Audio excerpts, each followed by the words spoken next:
Silakan Pak Jakfar. Ja'far ya. Dari yang pertama tadi berarti untuk yang kasus UTS itu bebas Bu, meskipun tidak sesuai dengan skripsi kita. Intinya kan cuma di situ untuk sejauh mana kita mengetahui tentang pembelajaran sebelumnya seperti intinya. Yes. Oh, ya. Jadi misalnya nih Bapak belum ada judul ataupun belum di ACC judulnya yang mana oleh pembimbing.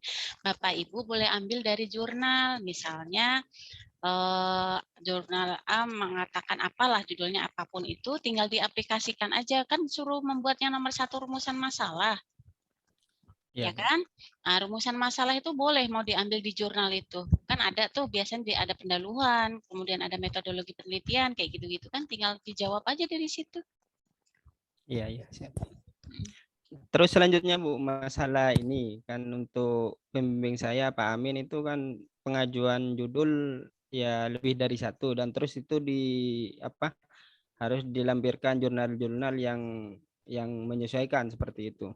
Yang saya tanyakan yang pertama memang masalah jurnal-jurnal kan saya belum paham sama sekali. Dulu kan waktu kuliah masih banyakkan offline cari buku ini, buku itu dan lain sebagainya. Sekarang yang saya tanyakan masalah jurnal, itu bagaimana untuk mencari jurnal? Maksudnya kita mencari di banyak situs seperti itu. Yang diambil kita untuk sebagai acuan kita itu jurnal itu apa persis keseluruhan, hampir keseluruhan itu judul dari jurnal itu apa? Misalnya seperti ini, pengaruh pengalaman kan punya saya seperti ini Bu, rencana ada dua. Rencana yang pertama pengaruh pengalaman anestesis spinal terhadap pasien pre-anestesis spinal pada pasien SC. Maksudnya seperti itu, si pasien itu sebelumnya pernah mengalami ya kasus untuk di spinal, pernah SC. Untuk SC kedua masih ada pengaruh cemasnya atau tidak seperti itu, Bu. Bagaimana itu jurnalnya yang diambil? Berarti Bapak ini kecemasan pas pre anestesi atau apa? Mohon maaf. Kecemasan pre-anestesis spinal. Jadi Yang pada Pak pertama hubungan ya, hubungan antara hubungan antara pengalaman mendapatkan anestesis spinal terhadap apa ya? Bingung jadinya yang menjelaskan. Intinya apa? ini Bu. Intinya Pak dia seorang yang akan mengalami menjalankan anestesis spinal pada SC itu sebelumnya pernah mengalami spinal juga. Apakah ada hubungannya dengan kecemasan seperti itu? Apa cemasnya menurun dengan orang-orang yang sudah pernah mengalami spinal seperti itu? Berarti hubungan antara pengalaman iya, ya, pengalaman ya. mendapatkan pengalaman. Hubungan antara pengalaman seksual sesaria dengan tingkat kecemasan pre anestesi itu. Spinal itu. Ya, terus kenapa? Yang ditanyakan apa? Masalah jurnalnya Bu, yang akan diambil jurnal-jurnal seperti apa seperti itu? Gini. Jadi Bapak mengambil tidak harus sama Bapak, tidak harus sama jurnal yang Bapak cari itu harus letterlek sama dengan judul penelitian Bapak. Bapak boleh ambil terkait dengan tingkat kecemasan pada pasien seksual cesarea dengan spinal anestesi kayak gimana sih gitu, yang ada hubungannya dengan dua variabel tadi. Paham nggak Pak? Jadi Bapak bisa mencari jurnal tingkat kecemasan pasien pre-anestesi pada seksual cesarea dengan spinal anestesi. Itu banyak jurnalnya. Jadi tidak harus sama kok. Boleh satu variabel yang mempengaruhi. Pokoknya ada hubungannya dengan variabel yang ingin Bapak teliti, kasih aja ke pembimbingnya. Makasih Bu untuk pengarahannya tentang jurnal itu. Jadi kemarin kan saya sudah pernah sampaikan ya ke Bapak Ibu pada saat kita awal-awal kuliah medlit. Jadi karakter pembimbing itu berbeda-beda ya Bapak Ibu ya gitu. Cara meresponnya juga berbeda-beda. Kemudian cara bimbingannya pun berbeda-beda. Ada yang kemarin sempat saya sampaikan, ada yang suruh mengajukan 3 judul, terus kemudian ambil jurnalnya dan lain sebagainya. Itu juga ada yang seperti itu. Jadi that's fine, enggak masalah, tapi memang biasanya seperti itu gitu. Kalau untuk saya kan secara saya pribadi satu nggak apa-apa asal Bapak Ibu menguasai apa yang ingin diteliti, kemudian kita arahkan bla bla bla bla gitu. Nanti kalau misalnya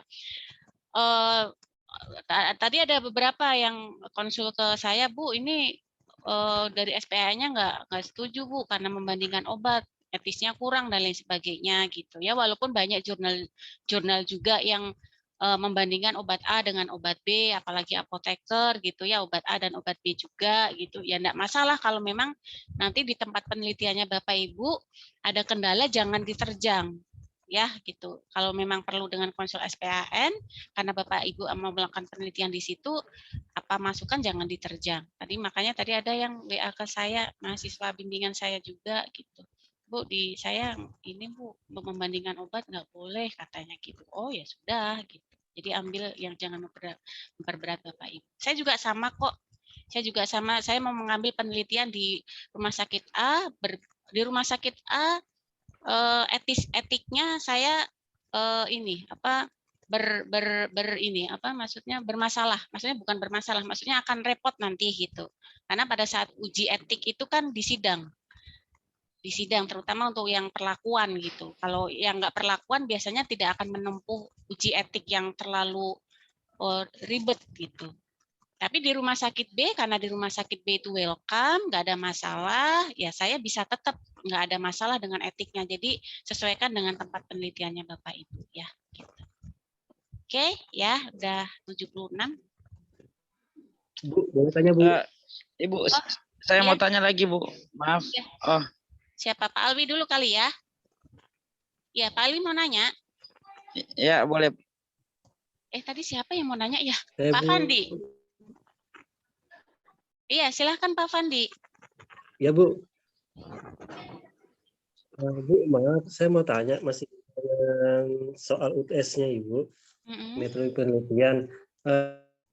Ini seperti proposal Kak Bu, karena di nomor 4-nya tentukan desain rancangan penelitian. Itu kan Ya, di bab 3 Bu, bukan Bu ya? Iya, hampir sama dengan proposal, tapi ini aja, hanya outline-nya saja, hanya garis besarnya saja. Intinya Bapak tahu kenapa sih, apa sih yang melatar belakangi Bapak Ibu mengambil judul itu kan ada di rumusan masalah. Rumusan masalah itu ringkasan dari latar belakang.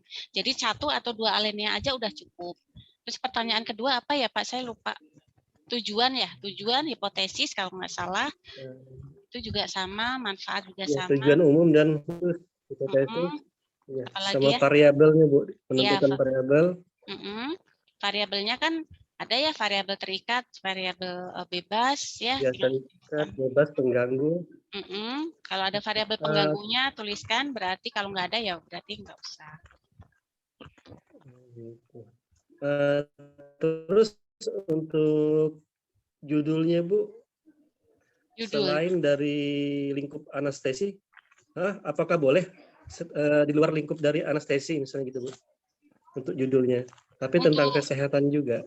Nggak apa-apa. Yang penting Bapak Ibu tahu, nggak apa-apa, nggak masalah. Kalau misalnya Bapak Fandi misalnya Bapak Ibu udah ada judul skripsinya, itu aja dibuat gitu kan, itu sebagai ancang-ancang nanti yang akan Bapak Ibu lakukan. Kalau belum ada judul penelitian, ambil dari jurnal aja. Pak Fandi, kalau memang belum punya judul penelitian, kan banyak tuh terkait dengan anestesi dan lain sebagainya, tinggal dibaca aja. Rumusan masalah bisa diambil dari pendahuluan, metode penelitiannya, apa itu, apa sih, kira-kira kriteria inklusinya apa, dan lain sebagainya apa, itu di jurnal biasanya dituliskan. Tinggal diambil aja dari situ. Oh iya Bu. Itu kan waktunya saya berikan alokasi. Itu saya berikan alokasi selama 1 minggu sampai tanggal 30 November kalau nggak salah ya. Ya Bu, betul. Tapi waktunya 90 menit. Jadi supaya Bapak Ibu tidak kehabisan waktu karena hanya 1 kali pengerjaan, Bapak Ibu jangan ngeklik dulu, jangan masuk dulu. Gitu. Iya, nanti kalau Bapak Ibu masuk sambil mikir, nanti takutnya habis waktunya. Nah, Bapak Ibu kan udah tahu tuh, udah tahu pertanyaannya ya? Itu di ini dulu, belum ya, itu pertanyaannya kan itu tadi ada 4 ya. Oh, yang 1, 2, 3, 4 itu Bu ya? Iya, itu mah pertanyaannya. Oh ya. Nah, Ya Bu, yang tapi jangan dikerjakan dulu gitu. Nanti kalau dikerjakan Bapak Ibu harus mencari jurnal ini, nanti waktunya habis karena hanya 90 menit. Jadi Bapak sudah tahu soalnya, Bapak kerjakan di mana Word lain, kemudian nanti tinggal copy paste aja, masukkan ke situ. Karena saya nggak upload file ya. Saya sistemnya nggak upload file, sehingga nanti dari filenya Bapak di copy, masukkan nomor 1 itu. Jawaban nomor 2 apa, masukkan ke situ gitu. Paham ya? Ya, masih banyak ada waktu. Oke, cukup. Tadi Pak Leo mau tanya? Iya, saya mau tanya Bu. Soal ini Bu, saya pernah ajukan judul, tapi saya tanya ke SPN saya, katanya judul saya itu mirip judul SPN, jadi tidak boleh. Makanya saya ganti judul dari pengalaman saya sehari-hari. Judul saya itu pemberian anestesi spinal yang 5 menit dengan yang biasa pada pasien SC, kayak gitu. Dengan epidrin, diberikan epidrin. Obat ya. Kalau pada saat tensinya turun, iya obat.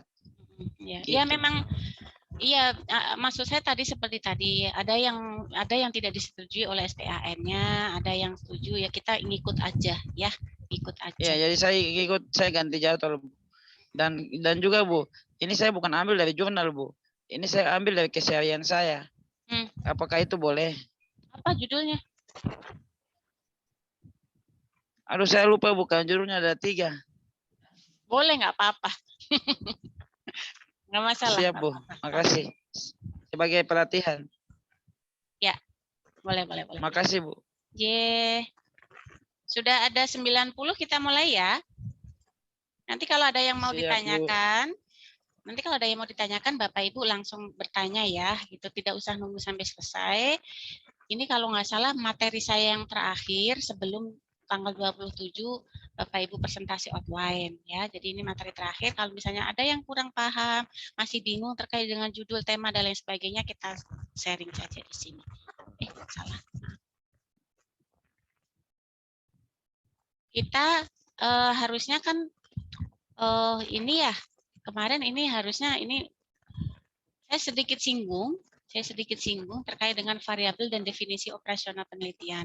Bapak Ibu yang sudah menempuh jenjang escap nurse, saya kira tidak asing dengan kata-kata ini, nggih. Banyak kan yang sudah escap nurse ya, karena escap itu kan dulu melakukan penelitian juga, mini riset juga. Jadi ini hanya review saja ya. Tapi ini saya coba review kembali, mungkin Bapak Ibu yang lupa. Kita akan belajar ada beberapa nanti tema yang akan kita pelajari, saya agak cepat. Nanti ada kuliah lagi jam berapa? Ya, 15.40. Oh, ada lagi. Siapa Pak Made ya? 15.40. Waduh. 15.40. Oke. Baik. Ini tadi ya, intinya adalah variabel. Saya kira Bapak Ibu sudah paham apa itu variabel. Ya, jadi dia suatu simbol atau karakteristik dari sebuah nama yang diambil dari bahasa sehari-hari. Jadi kalau terkait dengan variabel penelitiannya Bapak, Ibu, tergantung ya, misalnya hubungan antara A dengan B gitu ya. Nah, banyak macamnya tipe-tipe variabel. Saya kira yang umum banget, minimal Bapak Ibu harus tahu variabel bebas dan variabel terikat. Variabel bebas sama dengan variabel independen, ya, sama dengan variabel endogen, ya. Kemudian sama dengan variabel bebas, independen, endogen. Biasanya sih itulah ya, kita kata-katanya biasanya itu. Bebas dan independen gitu. Nah, endogen eksogen tuh jarang kita pakai ya. Variabel bebas berarti variabel yang mempengaruhi variabel terikat. Saya kira Bapak Ibu nggak ada masalah dengan variabel tergantung atau dependent. Saya kira nggak ada masalah ya. Nah, yang akan kita bicarakan adalah variabel antara moderator dan lain sebagainya, eksogen dan endogen.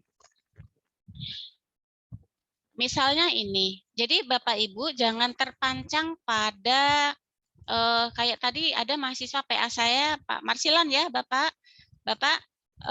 Nanti kita boleh diskusi Bapak untuk mahasiswa PA saya khususnya.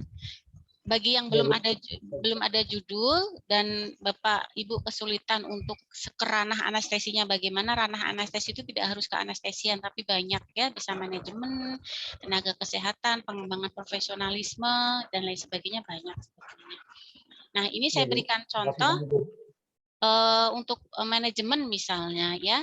Hubungan antara variabel bebas dengan variabel tergantung di bidang manajemen atau di bidang SDM. Kalau memang Bapak Ibu itu berada di manajerial misalnya bukan fungsional, boleh kok ngambil bagian penelitian terkait dengan manajemen gitu ya. Nah, variabel bebas kan berarti variabel yang mempengaruhi variabel terikat. Jadi misalnya hubungan antara intelijensi dengan kualitas pelayanan jasa misalnya. Hubungan antara kematangan emosi dengan kualitas pelayanan jasa. Hubungan antara kematangan sosial dengan kualitas pelayanan jasa. Jadi ini mempengaruhi ini. Saya kira Bapak Ibu sudah paham. Ini juga sama, kalau kita mau di bidang ekonomi, mau di bidang kesehatan, saya kira Bapak Ibu juga sudah paham. Nah, misalnya ini yang manajemen. Bapak Ibu yang berada di ranah manajerial juga boleh mengambil ini, misalnya ada hubungan antara bagaimana sih gaya kepemimpinan dengan kinerja pegawai penata misalnya. Itu juga boleh ya. Berarti ini gimana sih? Kok gimana kok? Pindah sendiri. Jadi misalnya ini ada hubungan antara gaya kepemimpinan dengan kinerja pegawai. Ini biasanya di bidang manajerial ya. Monggo, boleh kalau Bapak Ibu sebagai kepala ruang atau Katim ataupun apapun. Jadi variabel yang mempengaruhi itu gaya kepemimpinan, yang dipengaruhi itu berarti kinerjanya. Oke, sekarang kita bicara tentang moderat. Variabel moderat. Apa sih variabel moderat itu?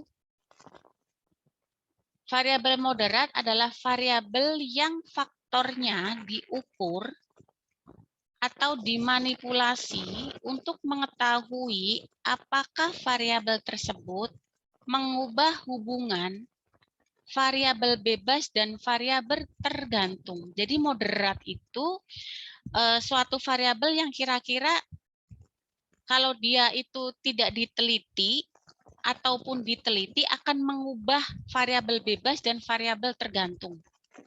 Contohnya, ada hubungan antara promosi di media televisi dengan meningkatnya kesadaran merek handphone Samsung, misalnya kalau kita mau berbicara teknologi ya, di kalangan konsumen. Ini kan dia variabel bebasnya promosi. Promosi itu mempengaruhi merek, ya, kesadaran penggunaan merek suatu handphone. Nah, promosi itu mempengaruhi kesadaran konsumen terhadap penggunaan merek handphone itu. Ada nggak variabel yang akan mempengaruhi antara promosi dengan kesadaran penggunaan merek? Oh, berarti tergantung dari medianya. Nah, media ini mempengaruhi promosi dan mempengaruhi kesadaran penggunaan merek. Paham nggak maksud saya? Jadi kalau misalnya media promosinya bagus, ya mungkin dia, kalau medianya bagus ya mungkin dia akan kesadarannya akan naik ya, promosinya juga akan naik dengan baik gitu. Paham ya? Monggo nanti bisa disesuaikan dengan penelitian Bapak Ibu yang akan meneliti terkait dengan penelitian korelasi ya. Nah, contohnya ini misalnya pengurangan hari kerja berhubungan dengan produktivitas kerja. Jadi variabel bebasnya kan pengurangan hari kerja, variabel terikatnya produktivitas. Nah, hubungan antara pengurangan hari kerja dengan produktivitas kerja itu ada variabel moderator yang akan bisa mempengaruhi kedua variabel ini enggak? Misalnya, dari usia. Usia tenaga kerja itu kan mempengaruhi produktivitas kerja. Ya, nah itu disebut dengan variabel moderat. Ya, kalau misalnya Bapak Ibu meneliti terkait dengan pengaruh obat A terhadap misalnya penurunan skala nyeri pada pasien bla bla bla bla. Nah, penurunan skala nyeri itu selain dipengaruhi oleh obat A tadi, itu dipengaruhi apa sih gitu. Nah, itu berarti masuk ke dalam variabel moderat. Ya, gitu. Nah, ini variabel kontrol. Nanti bisa disesuaikan dengan penelitian Bapak Ibu ya. Tapi intinya Bapak Ibu paling tidak minimal harus tahu bebas sama terikat aja udah cukup, sama variabel pengganggunya, confoundingnya apa, itu yang nanti akan masuk ke dalam batasan keterbatasan penelitian kalau tidak dikendalikan. Variabel kontrol, variabel yang faktornya dikontrol oleh peneliti untuk menetralisir pengaruhnya. Ya, contohnya ada pengaruh kontras warna baju terhadap keputusan membeli di kalangan wanita.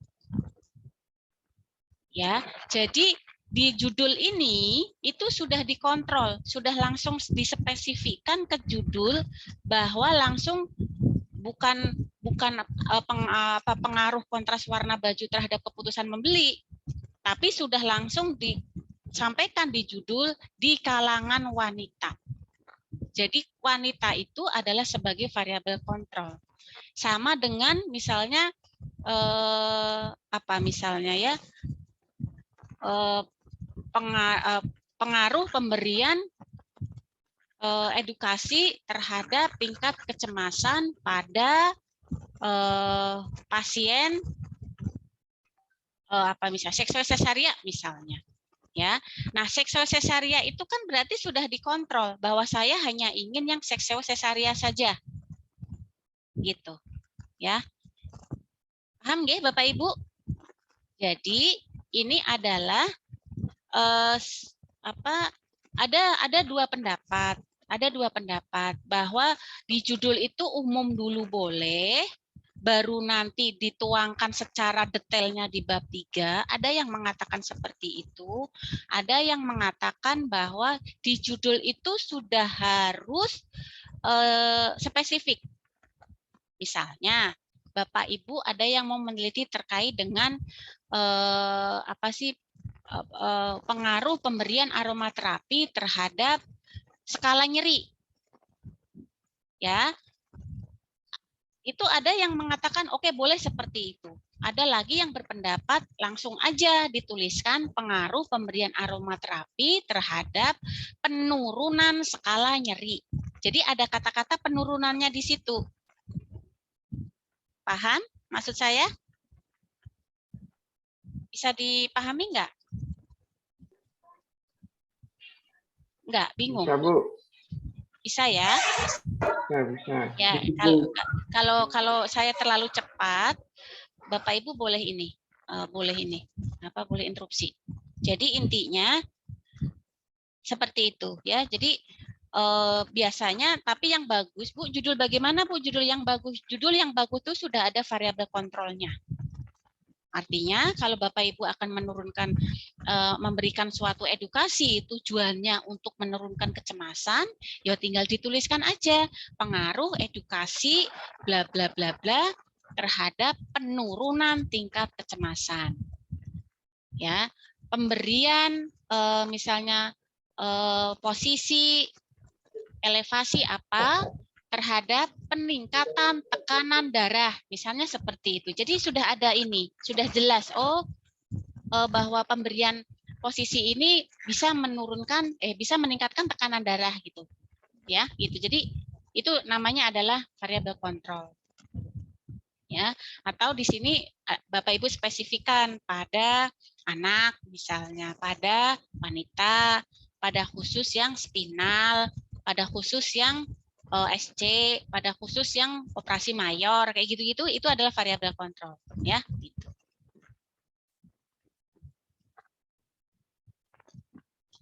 Nah, ini variabel pengganggu. Ini yang minimal Bapak Ibu selain variabel bebas dan variabel terikat, Bapak Ibu juga harus tahu variabel pengganggu. Ya. Nah, kalau variabel bebas, tergantung, kontrol, dan moderat itu merupakan variabel yang konkret, nyata, yang harus kita tuangkan ke dalam suatu tulisan. Ya. Jadi kalau kontrol tadi, oh saya ingin meneliti penurunan kecemasan khusus pada pasien yang wanita, pada khusus usia anak-anak toddler, pada khusus wanita yang melakukan tindakan epidural misalnya ya. Nah, itu konkret sudah dituliskan di situ. Ya. Nah, ketiga variabel tersebut, baik itu bebas, kontrol, dan moderat, itu dapat dimanipulasi oleh peneliti. Dan pengaruh ketiga variabel tersebut dapat dilihat atau diobservasi. Jelas ya, karena konkret tadi. Tapi berbeda dengan variabel pengganggu, Bapak Ibu ya. Variabel pengganggu itu konkret tapi tidak kelihatan. Tapi secara teoritis dia dapat mempengaruhi hubungan tadi, dapat mempengaruhi antara variabel A dengan variabel B. Paham nggak Bapak Ibu? Paham ya? Jadi saya berikan contoh misalnya gini. Ya, misalnya saya berikan contoh pengaruh pemberian aromaterapi misalnya terhadap penurunan skala nyeri pada pasien. Ya, Pak Gani, boleh di-mute. Ya, terhadap penurunan skala nyeri pada pasien pasca anestesi dengan pada pasien spinal anestesi dengan seksosesaria misalnya. Nah, variabel yang mempengaruhi terjadinya penurunan skala nyeri itu apa? Contohnya apa? Yang bisa mengakibatkan suatu hal yang bisa mengakibatkan perubahan nyeri pada pasien atau yang mempengaruhi tingkat nyeri pasien itu apa? Usia, ya kan? Jenis kelamin, pengalaman. Nah, itu tergantung Bapak Ibu mau kendalikan atau tidak. Kalau misalnya tidak dikendalikan, Bapak Ibu, oh saya pokoknya semua usia deh. Saya pokoknya mau baik yang pengalaman terhadap SC ataupun yang tidak, pokoknya saya berikan aromaterapi. Berarti usia, pengalaman tadi ya, atau misalnya budaya dan lain sebagainya, itu berarti masuk ke dalam variabel pengganggu. Karena tidak bisa dilihat atau tidak Bapak Ibu teliti atau tidak Bapak Ibu kendalikan. Bisa dipahami? Semakin bagus penelitian, semakin peneliti bisa mengendalikan variabel pengganggu. Jadi nanti ada kriteria inklusinya. Saya pilih hanya usia yang 25 sampai dengan usia 35, usia reproduktif saja. Yang usia di atas 45 misalnya tidak saya teliti. Berarti Bapak Ibu sudah mengendalikan tuh variabel pengganggu, sudah saya batasi usia sekian sampai sekian. Oh, saya hanya yang primipara saja yang sudah melakukan, yang sudah pernah SC atau sudah berpengalaman seperti apa misalnya. Nah, itu berarti itu kontrol, Bu. Kontrol. Kenapa, Bapak? Itu kan ada batasan seperti tadi yang contohnya variabel kontrol tadi pada wanita, pada penata anestesi. Nah, itu bedanya dengan pengganggu apa jadi, Bu? Ya, nanti Terima kita kasih, bahas. Bu. Ya, setelah ini kita bahas yang kontrol, Pak. Ya, nanti setelah ini kita bahas yang kontrol deh. Nanti setelah ini ada kok slide-nya untuk yang terkait dengan kontrol. Ya, jadi memang antara kontrol dengan pengganggu itu mirip-mirip banget ya, mirip-mirip banget. Tapi paling tidak kalau variabel kontrol itu kan yang tadi ya Pak ya, yang sudah saya jelaskan tadi itu loh Pak, yang kontrol. Paham nggak Pak? yang kontrol itu sudah tertuliskan di judul. Jadi yang bisa dikontrol oleh kita. Nih ya. Nih. Bentar dulu. Saya ulangi lagi ya. Maaf ya, Bu. J, Bapak, nggak apa-apa. Saya ulangi lagi, J, Bapak. Jadi, variabel kontrol dengan variabel pengganggu itu hampir sama, tapi berbeda. Variabel bebas, variabel terikat, variabel kontrol, itu yang konkret, yang bisa kita lihat, Pak. Nih, ketiga variabel itu bisa dimanipulasi. Dan pengaruh ketiga variabel tersebut bisa dilihat dari observasi. Artinya, di sini sudah ditetapkan, Pak, di dalam mana tadi?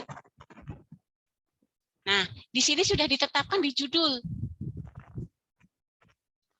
Jadi, kalau misalnya Bapak Ibu itu ingin, misalnya nih Pak Prasetyo itu ingin meneliti terkait, Bapak judulnya apa ya, Pak? Saya belum dapat, Bu. Masih pusing, Bu. Allah. Kasihan Bapak. Katanya Bapak itu mau ini Pak, ada temanku Pak. Saya itu rencananya mau mengambil ini, Bu. Intinya beginilah, pengaruh insentif terhadap kinerja atau kepada apa gitu ya, Bu. Ya, hanya saja saya terpikirkan tentang etik gitu. Masalahnya cuma di situ, Bu. Mungkin kalau kampus bisa menyetujui, hanya saja barangkali di rumah sakit baru saya ngomong saja mereka sudah kayak resisten gitu loh, Bu. Apa Mas? Jadi saya pengaruh apa tadi, hubungan atau apa tadi? Apa? Bukan, saya mau manajemen, mengamati korelasi, Bu. Iya, Bu. Manajemen kepenataan anestesi. Tentang ini, Bu. Pengaruh sistem pembagian jasa pelayanan gitu terhadap kinerja penata anestesi di rumah sakit X gitu loh, Bu. Berarti kalau mungkin, hubungan berarti pakainya dengan ya, Pak ya? Dengan, bukan terhadap. Kalau terhadap itu perlakuan. Bukan, pengaruh, Bu. Saya pakai pengaruh, Bu. Oh, pengaruh. Saya pengaruh pakainya. Oh, pengaruh. Berarti rencananya saya ya? mau korelasi. Eksperimen, kemudian mungkin juga saya pakai nanti ya pakainya itu pengaruh, Bu. Hanya saja ya sebenarnya sih enaknya sih pakai hubungan ya, Bu. Yang enaknya karena satu kan N-nya kan kita kan kurang dari itu, kemudian kan cukup pakai chi-square aja kalau di hubungan kan ya, Bu. Jadi tidak begitu memusingkan saya gitu nantinya gitu loh, Bu. Kalau mau lebih pusing lagi nanti pakai regresi. Iya. Nah, hanya saja saya tuh baru cerita begitu ke bagian diklat, aduh Mas ini kayaknya gitu. Oh, gitu. Anda akan kesulitan untuk mendapatkan datanya nantinya dari manajemen keuangan atau apalah. Jadi saya pusing lagi nih, mau cari yang mudah lagi aja, Bu. Gitu, jadi Bu. Begini ya, Bapak Ibu, ini kerjakan sesuai dengan mampu laksana Bapak Ibu ya, jangan dipaksakan. Karena mungkin kalau di rumah sakit A bermasalah, belum tentu di rumah sakit B bermasalah. Jadi tergantung dari tempat penelitian kita memang, ya. Jadi kalau memang itu berat, misalnya kayak tadi Pak Prasetyo, aduh Bu, kayaknya kok itu nanti akan akan tereksplor atau akan terpublish sehingga nanti saya akan sulit dan lain sebagainya, sebaiknya jangan ya gitu, ganti yang lain aja yang memudahkan Bapak. Nah nanti mungkin untuk next penelitian, misalnya nanti di penelitian berikutnya misalnya kita bisa join ya antara tempat rumah sakit Bapak bersama kami dosen di UHB, kita bisa join riset kok. Nah, gitu kita bisa eksplor lagi sesuai dengan idealisnya kita. Saya itu ingin ini loh Bu, sebenarnya loh Bu. Nah, kita kan bisa kerjasama tuh gitu. Gitu ya, Pak Prasetyo gitu ya. Oke. Saya jelaskan lagi terkait dengan yang kontrol dan pengganggu. Intinya kontrol itu, variabel yang kontrol itu, variabel yang konkret, yang nyata, yang sudah ada, yang sudah kita kendalikan di dalam minimal sebuah judul atau hipotesis. Paham? Saya berikan contoh. Misalnya, saya berikan 2 contoh ya. Misalnya begini. Pengaruh apa sih misalnya pengaruh pemberian cairan lah ya, gampang. Cairan terhadap peningkatan tekanan darah pada pasien spinal anestesi. Itu saja. Misalnya nih, pengaruh pemberian cairan terhadap peningkatan tekanan darah pada pasien spinal anestesi. Yang B, yang judul B, pengaruh pemberian cairan terhadap peningkatan tekanan darah. Lagi adzan ya, saya kok ngoceh aja sih, ada adzan padahal. Ntar dulu, tunggu sebentar ya.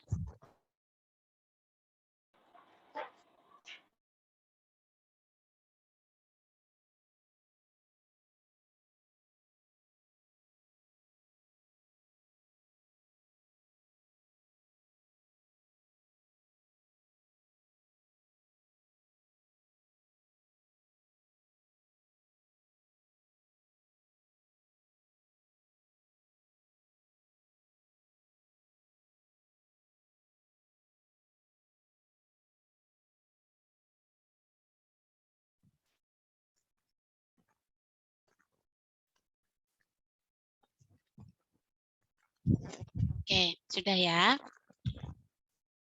Yang B, saya ulangi yang B, pengaruh pemberian cairan terhadap peningkatan tekanan darah pada apa misalnya?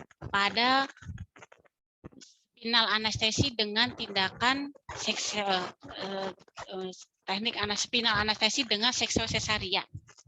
Gitu ya. Antara A sama B itu variabel kontrolnya lebih bagus yang mana, Bapak Ibu?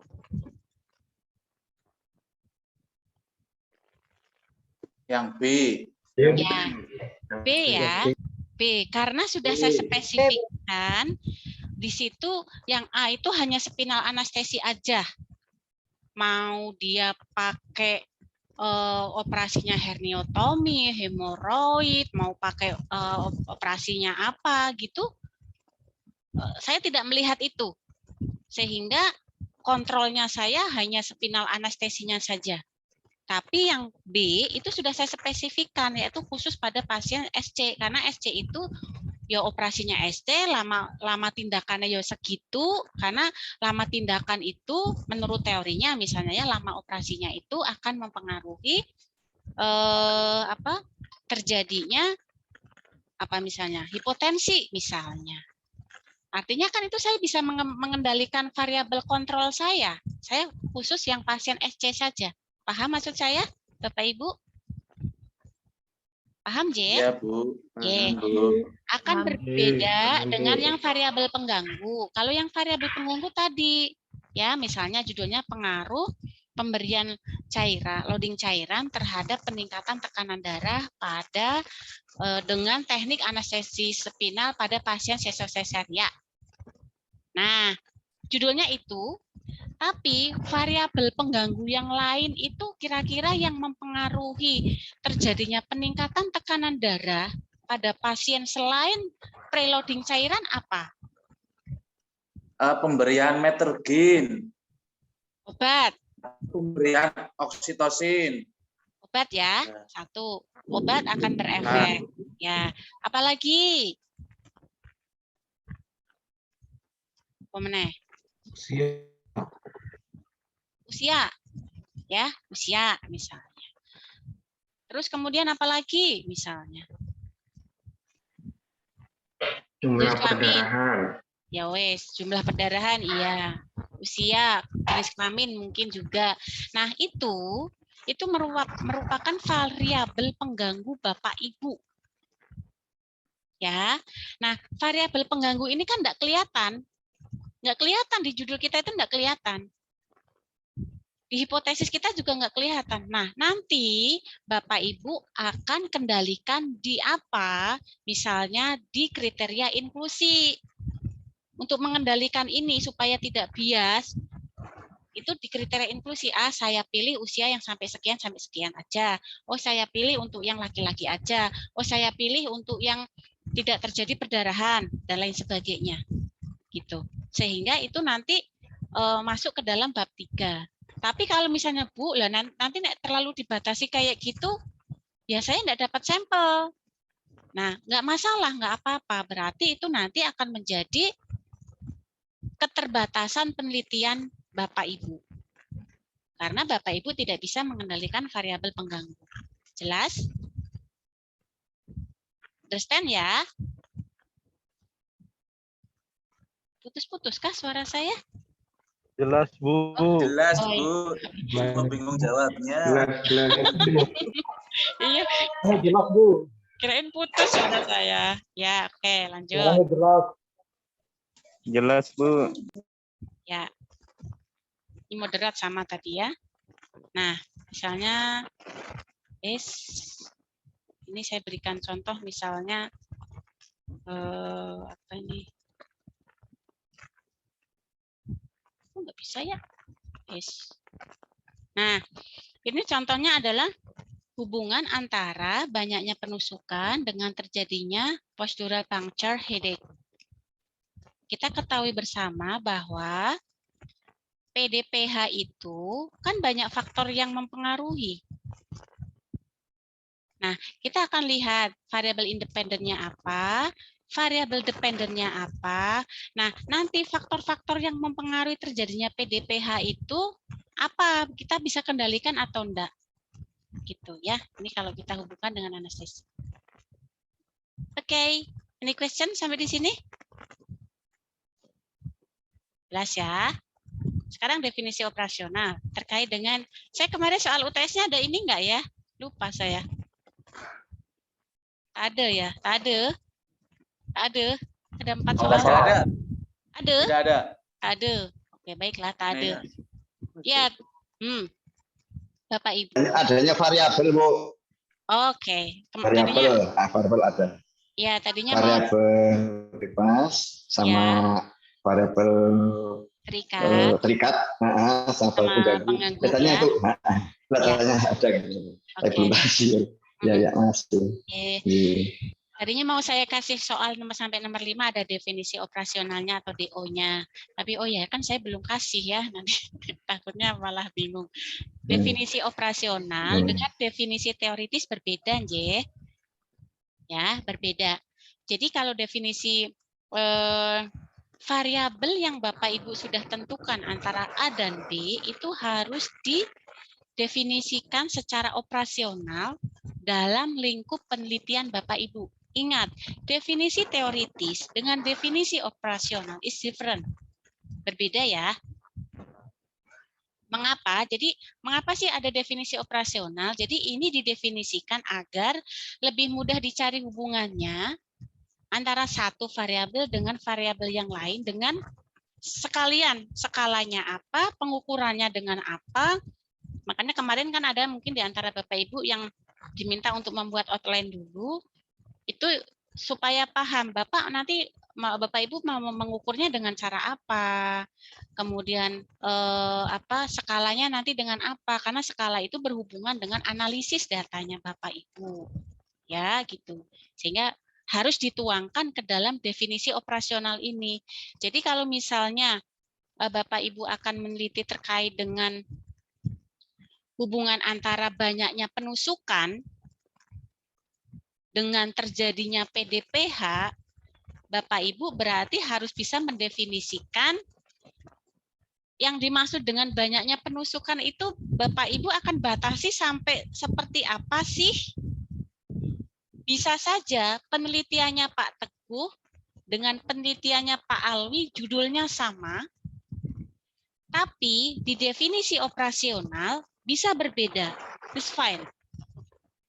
Judulnya sama, dengan metodenya berbeda, skalanya berbeda, instrumennya juga berbeda, enggak masalah, enggak apa-apa. Itulah mengapa Bapak Ibu kadang suka diminta oleh pembimbing untuk meminta jurnal. Apa sih bedanya dengan jurnal sebelumnya? Apa bedanya dengan penelitian yang sebelumnya? Oh Bu, ini judulnya sama dengan penelitian sebelumnya. Dia peneliti sebelumnya pakai metode A, saya pakai metode B. Penelitian sebelumnya pakai instrumen A, saya pakai instrumen B.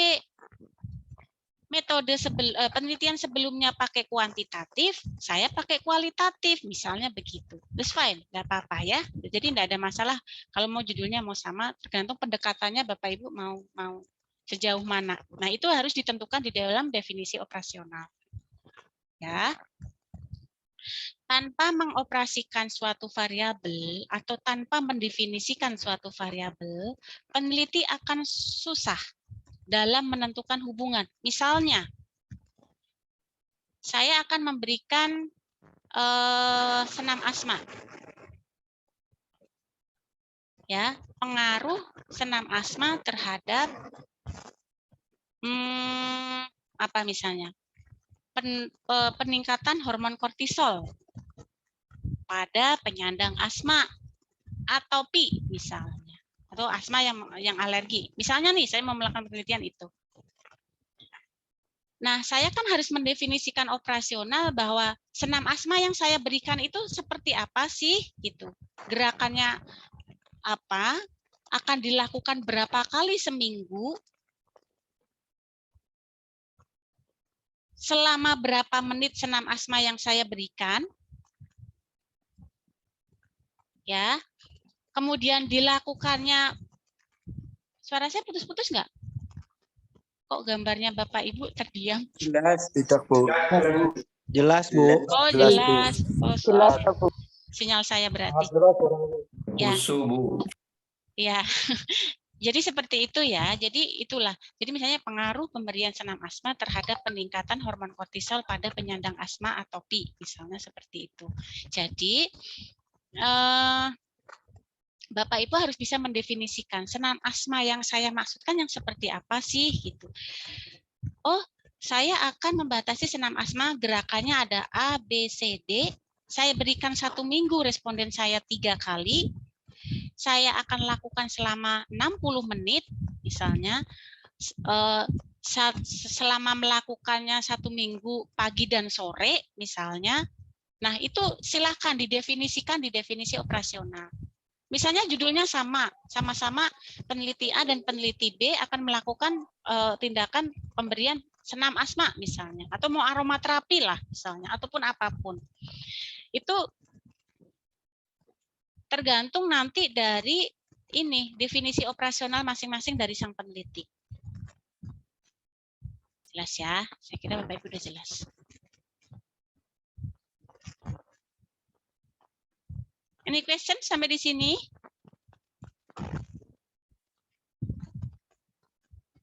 Ada? Ada ya? Bu, nanti dulu. Oh, oke, baiklah.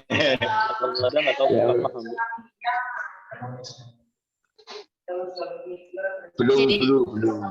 Ya sebenarnya itu ada beberapa. Pak Bambang, non sewu boleh di mute. Iya. Oke Bu. Oke. Nah, sebenarnya intinya itu ada beberapa tipe definisi operasional. Ada tipe A, tipe B, tipe C. Tidak apa-apa, Bapak Ibu akan pakai masing-masing tipe apapun itu, kita akan tutup mata, kita nggak akan mengenal, oh itu definisi operasional tipe A, tipe B, tipe C, enggak. Ya, intinya adalah sesuaikan dengan yang Bapak Ibu maksud di dalam penelitian Bapak. Kalau misalnya Bapak Ibu itu ingin meneliti pengaruh pemberian atau perbandingan antara misalnya ketorolak dengan misalnya tramadol misalnya ya, untuk menurunkan skala nyeri, ya tinggal nanti didefinisikan operasional. Ketorolak itu berapa cc, akan diberikan pada saat apa, ya, dosisnya berapa tadi ya sudah, terus kemudian apalagi misalnya. Nah, itu di definisi operasionalkan dengan jelas. Apakah akan diberikan di fase pengakhiran anestesi atau di ruang RR atau sebelum terjadi nyeri atau setelah terjadi nyeri, itu semuanya harus jelas di definisi operasional. Makanya biasanya pembimbing akan tanya, ini akan diberikannya kapan, bagaimana cara memberikannya, dan lain sebagainya itu akan ditanya. Ini contohnya aja. Saya kira Bapak Ibu juga udah paham ini ya. Jadi variabelnya apa? Definisi operasionalnya tergantung dari Bapak Ibu. Ingat, judul tidak harus berbeda. Judul boleh sama, tapi definisinya operasionalnya bisa berbeda, cara pengukurannya juga bisa berbeda, alat instrumennya bisa berbeda, skalanya bisa berbeda. It's fine. Misalnya, sama-sama peneliti A dan peneliti B ingin melihat karakteristik responden, itu kan nanti Bapak Ibu harus tahu ya, harus tahu karakteristik respondennya Bapak Ibu. Ya, usianya berapa, jenis kelaminnya, jenis kelamin, terus kemudian misalnya tergantung kalau misalnya mau meneliti terkait dengan manajemen, misalnya berapa lama dia bekerja, dan lain sebagainya, punya sertifikasi apa, dan lain sebagainya. Nah, misalnya pendidikan.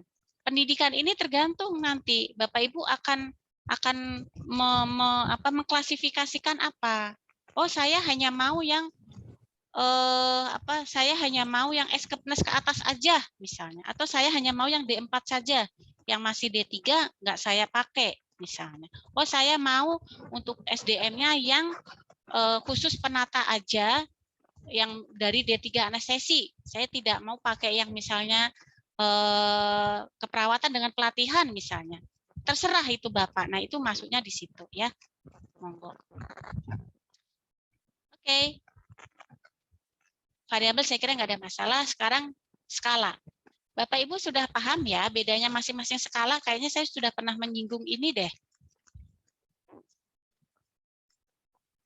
Ya, skala itu ada 4.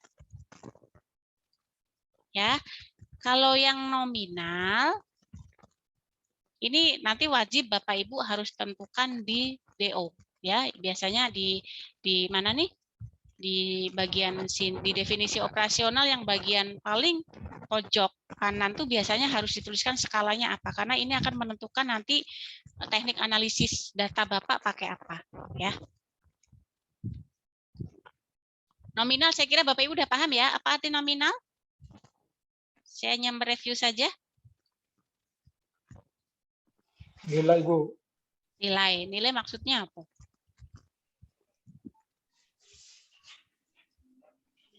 Nilai artinya apa, Pak?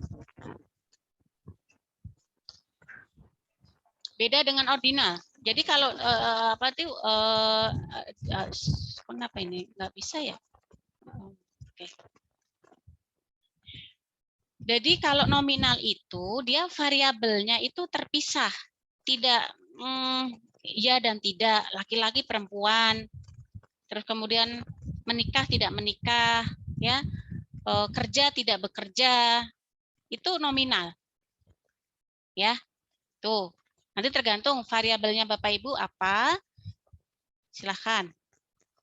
Nah, akan berbeda dengan ordinal. Oh, ini masih nominal ya, status perkawinan, menikah dan lain sebagainya. Saya kira udah. Agama itu kan nominal, dia terpisah-pisah ya. Ada Islam, ada Hindu, Buddha, Nasrani dan lain sebagainya. Nah, ordinal itu bertingkat, ya, bertingkat. Misalnya ada skalanya, ada ininya, ada peringkatnya. SD, SMP, SMA, perguruan tinggi, ada jenjangnya, ya. Atau yang apa kalau ordinal ini bisa juga dengan peringkat yang lain. Misalnya contohnya apa? Anak-anak, remaja, dewasa bisa, Bu. Apa, Pak? Golongan jabatan. Golongan jabatan. Boleh, Bu. Ya, boleh 1A, 2A, 3A, 3B, 4D, 4E gitu ya. Itu berjenjang. Pokoknya intinya berarti itu ordinal. Bapak Ibu udah paham. Nah, sekarang interval. Interval itu saya kira Bapak Ibu sudah paham ya. Itu ada ininya, ada jarak ya antara A dengan B. Ya, jadi di situ menunjukkan suatu peringkat atau jarak dari suatu variabel yang diukur. Ya. Jadi biasanya Bapak Ibu kalau mau pakai interval itu bisa dengan menggunakan instrumennya skala Likert, ya, skala Likert.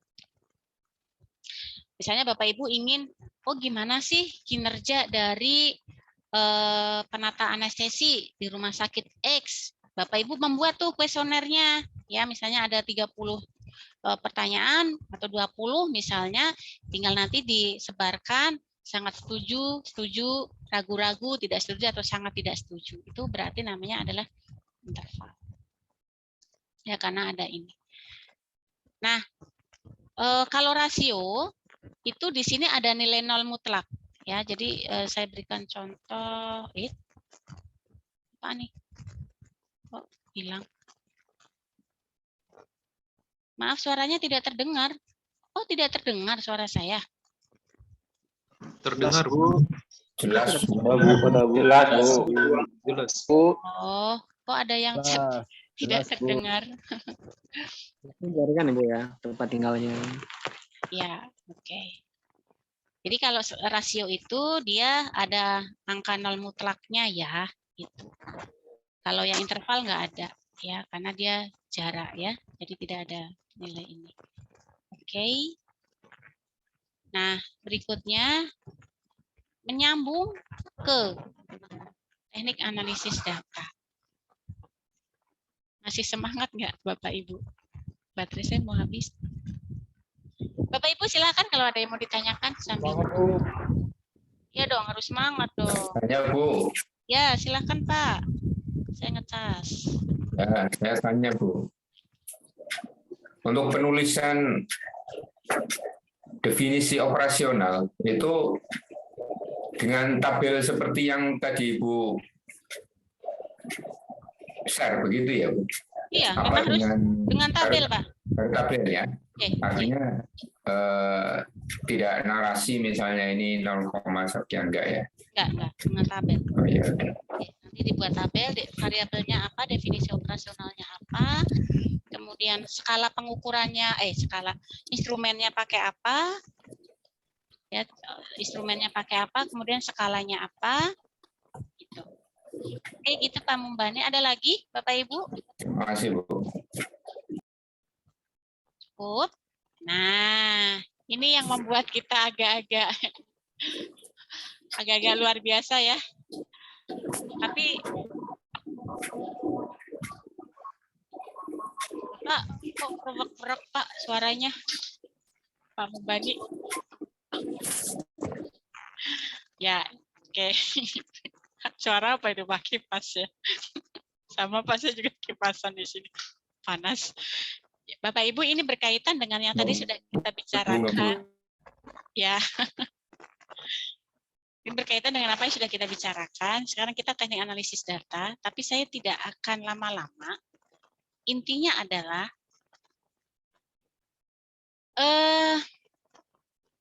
ini berhubungan dengan statistik. Kalau penelitian Bapak Ibu kuantitatif, saya kira di sini nggak ada yang penelitian kualitatif karena kalau untuk keanestesian itu akan susah. Tapi kalau Bapak Ibu mau melihat persepsi, bagaimana penata anestesi terhadap apa misalnya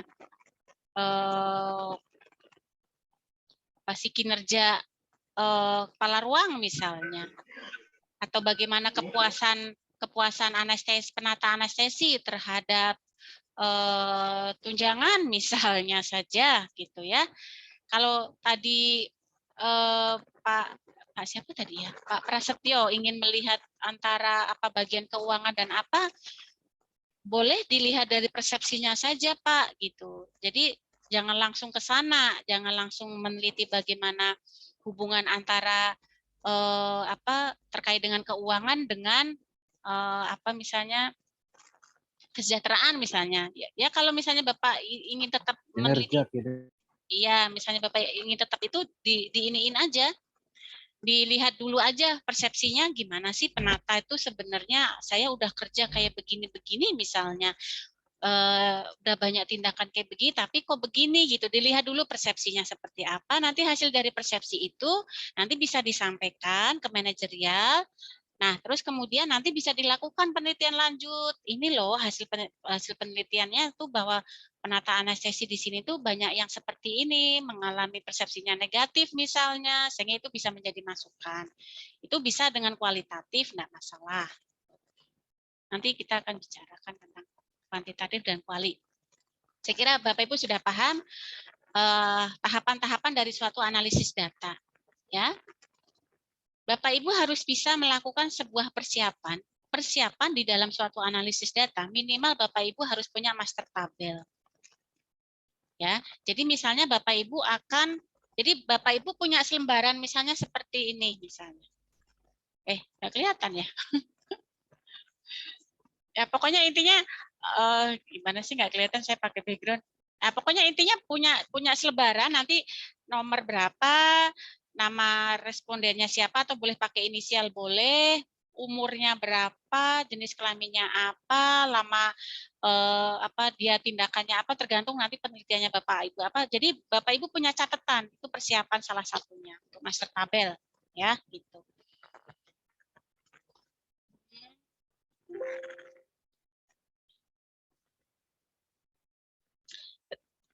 Kok hilang terus ini? Terus kemudian berikutnya ada coding data, ini tahapannya. Bapak Ibu harus bisa mengcoding. Tergantung dari penelitian Bapak Ibu apa variabelnya, ya. Misalnya nanti saya ada contohnya. Kemudian enter data, data cleaning itu berarti check and recheck itu data cleaning. Kemudian lakukan analisis data, diolah, nanti keluarlah suatu output data, baru nanti terinterpretasi. Saya nggak usah, ini saya lewat. Nah, ini dalam coding data. Coding itu suatu proses penyusunan secara sistematis data mentah atau data kuesioner dari Bapak Ibu untuk mudah dibaca oleh program SPSS, dalam hal ini komputer. Komputer di SPSS, kalau mau Bapak Ibu pakai SPSS. SPSS itu hanya sebagai dia tool saja. Tool. Ya, tool itu berarti suatu instrumen atau alat untuk mengolah data. Bapak Ibu mau pakai tool apapun boleh. Stata boleh. Ya, atau yang lainnya boleh, ya. Mau pakai Prisma boleh, monggo. Banyak alat untuk melihat hasil suatu olah data, ya. Nah, jadi harus Bapak Ibu coding. Kalau Bapak Ibu nggak coding, nggak bisa dibaca, akhirnya tidak akan memunculkan suatu hasil, ya. Nah, ini contohnya. Bapak Ibu pertama tadi kan sudah mengkategorikan apa skalanya, ya. Gitu. Biasanya kalau rasio pakainya min, standar deviasi.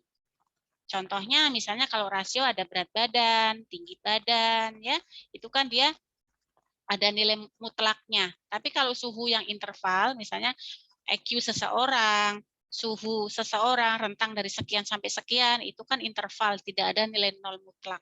Tapi kalau rasio ada nilai nol mutlak, karena berat badan 0 kilo itu kan ada, ya. Gitu. Tinggi 0 juga ada, jadi itu rasio. Nah, biasanya interval dan rasio itu pakai uji analisisnya berbeda. Ya, Bapak Ibu tidak boleh salah dalam karena bisa hasilnya berbeda. Keluar sih hasilnya, Bu, kalau misalnya saya pakai uji analisisnya harusnya A, tapi kok saya pakai B, sebenarnya hasil bisa keluar nggak? Bisa, tapi bisa mempengaruhi nilai. Tergantung juga ya yang diolah apa gitu ya. Nah, ini contohnya coding data. Misalnya nih, Bapak Ibu kan harus tahu dulu karakteristik respondennya apa. Dari jenis kelamin, ya, jenis kelamin perempuan, Bapak Ibu berikan kode berapa? 1. Laki-laki, Bapak Ibu berikan kode berapa? 2. Umur, Bapak Ibu akan kategorikan umur misalnya dari usia 20, misalnya nih ya, karakteristik ya, tergantung nanti dari penelitian Bapak Ibu, itu akan diberikan kode berapa. Pendidikan, oh yang dari D3 saya berikan kode 1, yang Eskepnes saya berikan kode 2, yang dari D4 saya berikan kode 3, misalnya seperti itu. Itu pengkodean namanya. Ya. Kemudian di enter, kita lakukan entering data. Kalau scoring itu tidak harus ada scoring ya, tergantung dari penelitian. Tapi paling enggak minimal ini. Cleaning itu check and recheck lagi ya. Check and recheck lagi, ada kesalahan dalam pengkodean tidak. Karena kalau Bapak Ibu salah mengkode, hasil juga akan bisa salah. Harusnya perempuan atau wanita diberikan kode 2, tapi di dalam codingnya Bapak Ibu berikan kode 1. Sehingga nanti pasti jelas akan mempengaruhi hasil. Itu adalah data cleaning atau cleaning data ya. Jam berapa ini? Oh, masih jam. Oke. Nah, Bapak Ibu, analisis data itu ada beberapa. Ya. Nanti silakan Bapak Ibu cocokkan dengan desain rancangan Bapak Ibu. Ada analisis deskriptif. Nah, analisis deskriptif ini biasanya untuk statistik deskriptif yang desainnya deskriptif. Ada yang biasanya deskriptif itu menggambarkan karakteristik ya, misalnya gambaran nilai ProMatch pada pasien seksosaria di rumah sakit X. Itu kan berarti hanya mendeskripsikan saja bagaimana gambaran nilai ProMatch yang ada di rumah sakit tersebut. Misalnya. Itu berarti pakainya deskriptif. Kalau inferensial berarti analisis yang bertujuan untuk membuat atau menarik kesimpulan ya yang digunakan untuk digeneralisasi ke populasi. Jadi ini lebih spesifik biasanya ya, korelasi, eksperimen dan lain sebagainya. Nah, Bapak Ibu, kalau misalnya Bapak Ibu pakai yang analisis deskriptif, itu ini biasanya kita akan pakai min. Ya, kita akan pakai min. Ini juga Bapak Ibu harus tentukan nanti di definisi operasional. Ya, Bapak Ibu akan menentukan apa nih? Pakai min atau mau pakai median? Biasanya median itu kita pakai untuk yang dia skalanya ordinal. Ya, itu biasanya. Nah, nanti kita akan bahas lagi ke belakang. Semoga nggak pusing. Masih di sini kok, belum sampai pusing banget nanti ke belakang. Nah, misalnya ini ada data nilai UTS Medlit misalnya ya, nilainya 1, 2, 3, 4, 5 dan lain sebagainya. Kemudian dari nilai ini nanti ditentukan min, modus, mediannya berapa, nanti tinggal masukkan ke dalam SPSS. Itu kalau deskriptif ya. Ini dan lain sebagainya ini juga ada. Nah, ini standar deviasi, Bapak Ibu tidak usah pakai rumus karena di statistik kan sudah ada ya. Nah, nanti ini akan muncul seperti ini. Nah, nanti yang akan dituliskan di bab 4, di hasil itu bukan kayak begini, ada caranya juga. Cara penulisan, cara menuangkan hasil SPSS ke dalam bab 4 itu bukan langsung hasil SPSS itu blek-blek taruh di bab 4 itu bukan begitu ya, gitu. Nah, ini nanti apa yang harus dibaca? Nah, ini Bapak Ibu juga harus tahu ya. Nah, terus kemudian bisa menggunakan tabel, chart, atau histogram, silahkan monggo hasilnya Bapak Ibu kalau misalnya mau pakai deskriptif. Nah, sekarang kita ke ini, ke inferensial. Ya. Inferensial itu ada 2. Bapak Ibu harus bisa menentukan apakah penelitian Bapak Ibu masuk ke dalam parametrik ataupun non parametrik. Ini penting.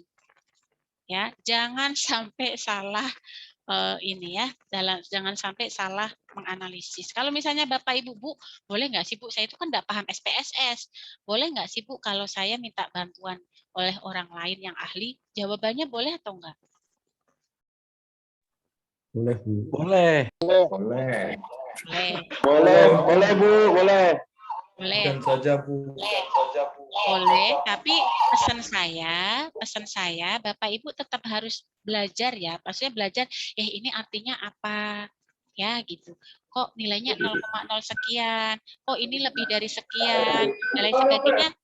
Bapak Ibu harus belajar dari yang membuatkan. Kalau bagi saya nggak ada masalah. Ya, bagi saya nggak ada masalah. Tapi kalau Bapak Ibu mau belajar sendiri, tinggal Bapak Ibu menyusun, kemudian nanti dibimbing oleh yang bisa. Sehingga Bapak nanti akan berpengalaman dalam mengolah data. Tergantung Bapak mau pilih yang mana. Iya, Bu. Ya. Kemudian Bu. berikutnya, Oke, Bu. ya, ini Bapak Ibu harus bisa menentukan ini ya, Bapak masuk ke dalam parametrik atau non parametrik. Nah, dikatakan parametrik apabila memenuhi beberapa syarat. Pertama, jadi Bu, bagus yang mana sih parametrik dan non-parametrik? Semuanya ada kelebihan dan kekurangannya, tapi lebih ke arah parametrik itu yang bagus. Tapi ya enggak masalah, enggak apa-apa. Semuanya ini hanya sebuah hanya sebuah tool atau alat saja. Syaratnya parametrik harus data berdistribusi normal. Bu, bagaimana cara melihat bahwa distribusi saya itu normal atau tidak? Jangan khawatir, di SPSS itu sudah ada, tinggal klik aja. Nanti hasilnya seperti apa. Nah, itu nanti akan kita bahas di belakang. Yang kedua, Bapak Ibu skalanya minimal interval dan rasio. Interval minimal. Syukur-syukur bisa rasio. Berarti data Bapak Ibu pakai parametrik. Karena apa Bapak Ibu? Ujinya beda ya. Parametrik dengan non-parametrik itu beda. Sama-sama pre dan post. Sama-sama saya akan memberikan pendidikan kesehatan. Saya akan lihat sebelum dan setelahnya. Berarti kan saya akan pakai uji t-test berpasangan.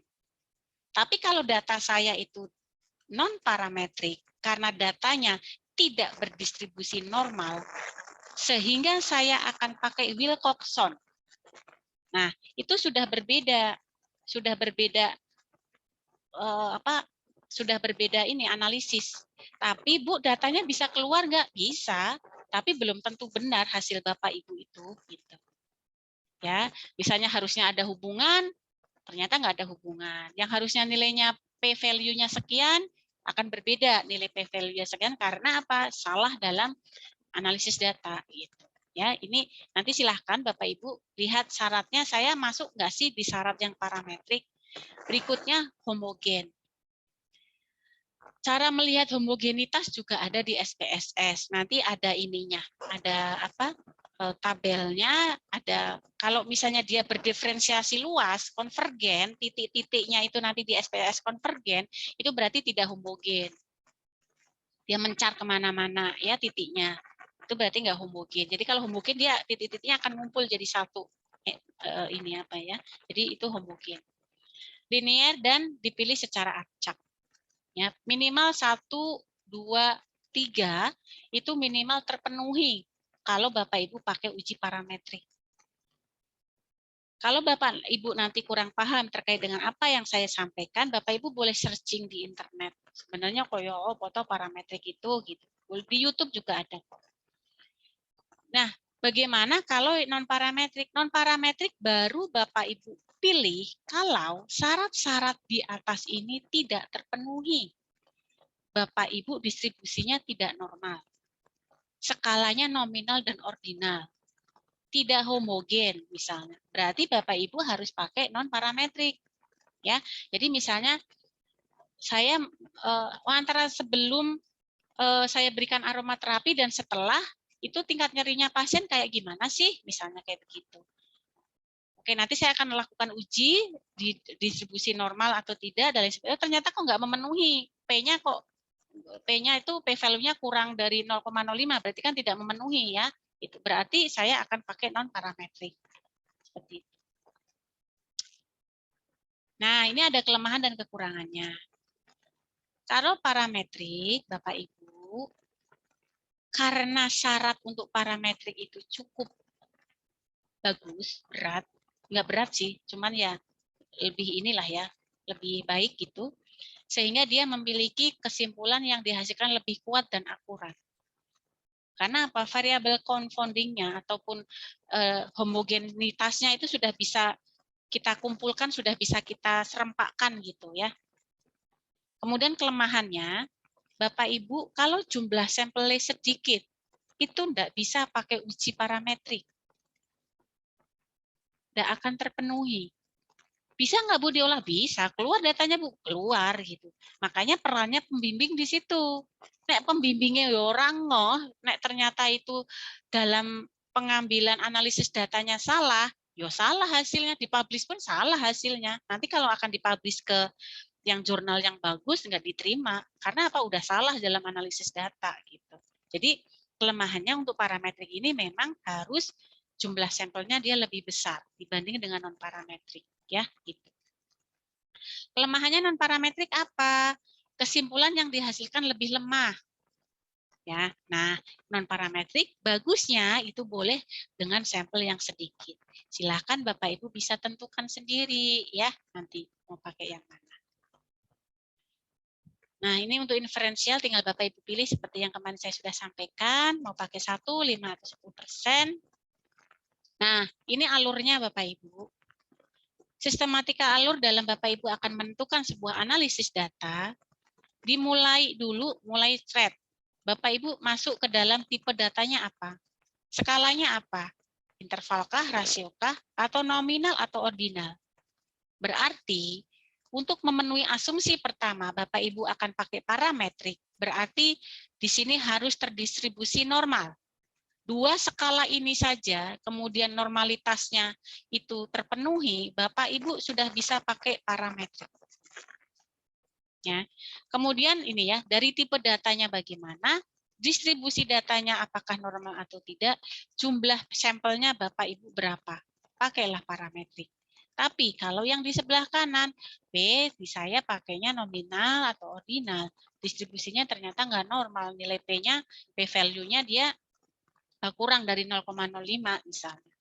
Kemudian jumlah datanya sampel saya cuma CT, kurang dari 30. Berarti saya pakai uji non parametrik sehingga analisis datanya juga misalnya kalau saya pakai pre dan post test, berarti saya akan pakai Wilcoxon. Misalnya begitu. Ya, gitu. Nah, Bu, bagaimana kalau misalnya saya Bu? Ini saya pakainya datanya nominal ordinal. Ya. Terus kemudian skala sampelnya saya sedikit. Bisa nggak Bu pakai saya uji T misalnya, pakai yang parametrik bisa, tapi asal distribusinya dia harus normal. Ya, jadi yang terpenting itu adalah ini dulu, normal nggak distribusinya. Kalau mencar-mencar nggak normal ya jangan. Nah, ini contoh-contoh uji analisis ya, korelasi. Bapak ingin menghubungkan, Ibu ingin menghubungkan antara A dan B, 2 variabel, A dan B. Bapak Ibu kalau mau pakai parametrik, berarti pakai uji korelasi Pearson. Jangan khawatir Bapak Ibu, di statistik di situ sudah ada, pilihannya semuanya itu sudah ada. Bapak Ibu mau pakai uji statistik mana? Human-Whitney, T-independent, T-test, McNemer, itu semuanya sudah ada, tinggal klik. Tapi ingat jangan salah ngeklik, karena salah ngeklik bisa juga tidak teranalisis atau bisa keluar tapi hasilnya bisa berbeda. Kalau uji beda, ya uji beda itu misalnya 2 kelompok independen. Saya ingin membandingkan antara A dan B. Ya, berarti saya pakai kalau parametrik uji T independen, kalau non parametrik berarti saya pakai U-Whitney, gitu. Ya. Nah, ini kalau 2 kelompok A dan B, misalnya Bapak Ibu ingin melihat efektivitas obat A sama obat B, berarti Bapak Ibu bisa pakai uji T independen atau Mann-Whitney kalau memang tidak parametrik. Tapi kalau Bapak Ibu ingin melihat pengaruh sebelum dan setelah, ya berpasangan, artinya satu kelompok dengan 2 pengukuran ya, atau setelah, sebelum dan setelah ya. Itu berarti pakai uji berpasangan atau uji T kalau parametrik, atau McNemer itu dengan non parametrik. Gitu. Ya. Jadi di sini sudah banyak juga, sudah ada, nanti tinggal Bapak Ibu pelajari ya, Bapak Ibu masuk ke dalam apa, apakah korelasi kah, atau misalnya pakai berpasangan, atau pakai apa, tinggal dibaca aja. Nah biasanya, kalau Bapak Ibu pakainya variabelnya itu ordinal, ujinya untuk korelasi Spearman rank. Ya, misalnya ordinal hubungan antara tingkat pendidikan dengan usia, misalnya. Usia dengan pendidikan itu, kalau usia itu rasio ya. Misalnya apa? Hubungan antara tingkat pendidikan dengan jenjang karir penata anestesi misalnya. Itu sama-sama ordinal antara variabel A dan variabel B. Berarti pakainya Spearman rank. Klik aja nanti Spearman rank gitu. Dan lain sebagainya. Nah, ini ya, uji asumsi untuk sebuah parametrik. Apakah Bapak Ibu akan pakai korelasi, apa pakai perbedaan? Ya, sama-sama harus memenuhi normalitas dan linearitas ya gitu. Tapi kalau perbedaan ini ya pakainya normalitas dan homogen ya, homogenisitasnya kesamaannya seperti apa sih sampel saya gitu. Jangan sampai karakteristiknya beda-beda. Yang pasien A umurnya 10 tahun, pasien B 60 tahun, pasien C 20 tahun, itu kan terlalu konvergen, terlalu luas sehingga nanti pasti tidak homogen. Jelas itu. Paham ya? Paham. Nah, ini dikatakan kalau dia itu normalitas kalau Bapak Ibu itu misalnya ini untuk sebuah uji asumsi Bapak Ibu bisa pakai Kolmogorov-Smirnov. Ya. Ini salah satu cara untuk melihat apakah data saya normal atau tidak. Ya. Untuk normal atau tidak itu dikatakan normal kalau P-nya lebih dari 0,05. Ya. Nah, Bu, penelitian saya itu linearitas atau tidak? Yang dimaksud dengan linearitas ada yang bisa memberikan contoh. Jadi dia searah. Kalau mau pakai regresi tadi, ada regresi linier, ada regresi logistik, masih banyak lagi gitu ya. Semakin pusing, semakin logistik. Logistik aja ada banyak macamnya. Nah, contohnya yang linearitas, ada yang bisa memberikan contoh saya? Biar nggak ngantuk Bapak Ibu. Kalau yang normalitas itu P lebih besar dari 0,05 hasilnya, berarti hasil datanya Bapak, Ibu, itu berarti normal distribusinya. Kalau tidak normal berarti P kurang dari 0,05. Nah, sekarang yang linearitas. Linearitas itu hubungan searah. Misalnya gini, semakin lama tindakan anestesinya, semakin lama apa misalnya. Jadi dia hubungannya searah itu loh. Searah. Pulihnya. Ya, yang semakin satu boros obatnya.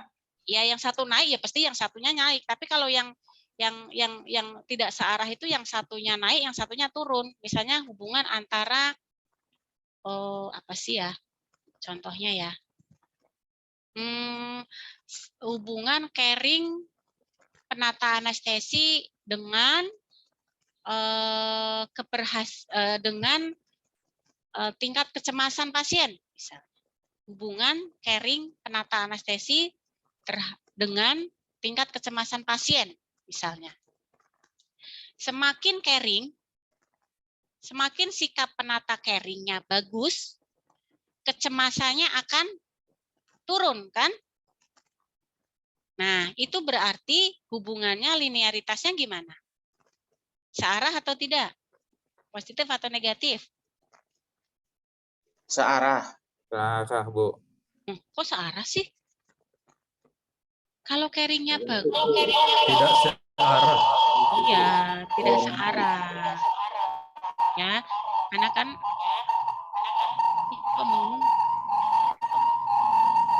punya Pak Feldi deh, ya. Oke, itu ya. Nah, itu nanti bisa dipelajari lagi.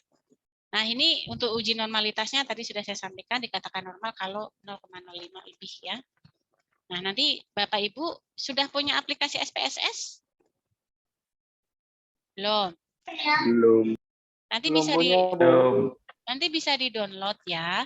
Seperti ini sebentar. Saya nanti bisa di-download pakai versi yang terbaru.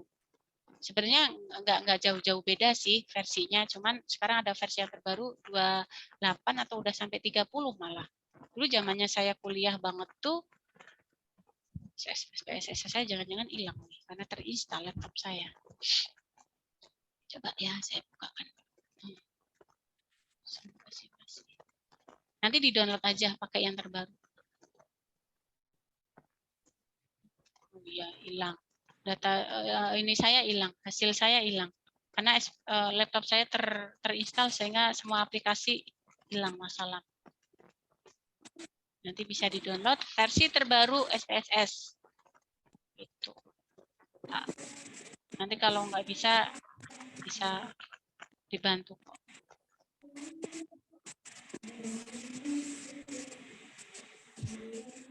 Ini nanti seperti ini. Nah, nanti akan keluar hasilnya. Misalnya ini antara persepsi dengan kecemasan. Bapak Ibu harus bisa melihat apakah tes ini berdistribusi normal atau tidak, ya. Bapak Ibu lihat di Z-nya. Ya, dilihat. Bapak Ibu lihat di sini nih. Bapak Ibu lihat di sini. Pak Septrian bisa di-mute? Ya, makasih. Ini untuk uji normalitas. Bapak Ibu lihat, misalnya Bapak Ibu ingin melihat hubungan antara persepsi terhadap tingkat kecemasan pasien. Ya. Bapak Ibu masukkan ke SPSS, nanti akan keluar hasilnya Z-nya dilihat berapa. Oh, persepsinya itu 1,163. Skornya lebih dari 0,05 atau lebih kecil?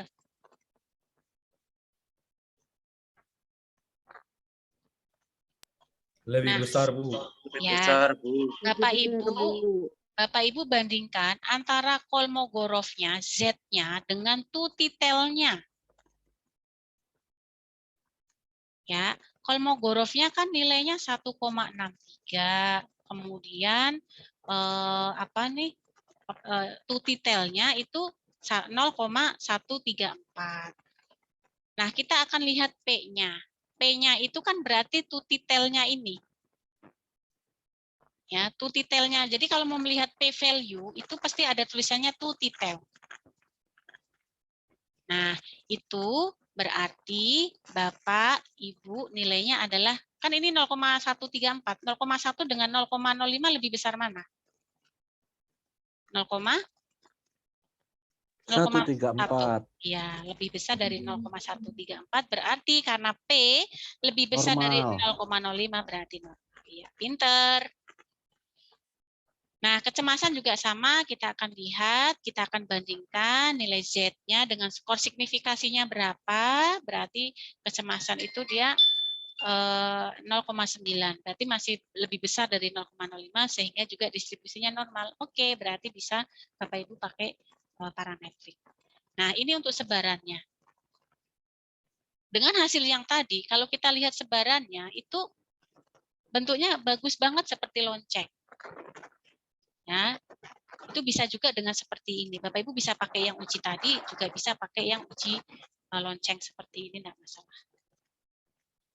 Oke, ini untuk uji linearitas. Nanti tinggal Bapak Ibu ikuti langkah-langkah di sini. Cara aplikasi SPSS tinggal diklik, nanti analyze, regresi, kemudian klik linear, kemudian masukkan data, variabel X-nya Bapak di kotak independen, variabel Y-nya Bapak Ibu di kotak dependen. Oke, klik. Nanti akan keluar hasil linearitas. Nah, ini dia terbaca tuh uji linearitasnya dia pakai ANOVA. Ya, kita akan lihat sig to titel. Ini yang kita baca itu pokoknya ada tulisannya sig, ada tulisannya to titel. Itu berarti itu yang kita baca. Dia ingin meneliti kepercayaan terhadap dosen, terhadap motivasi belajar.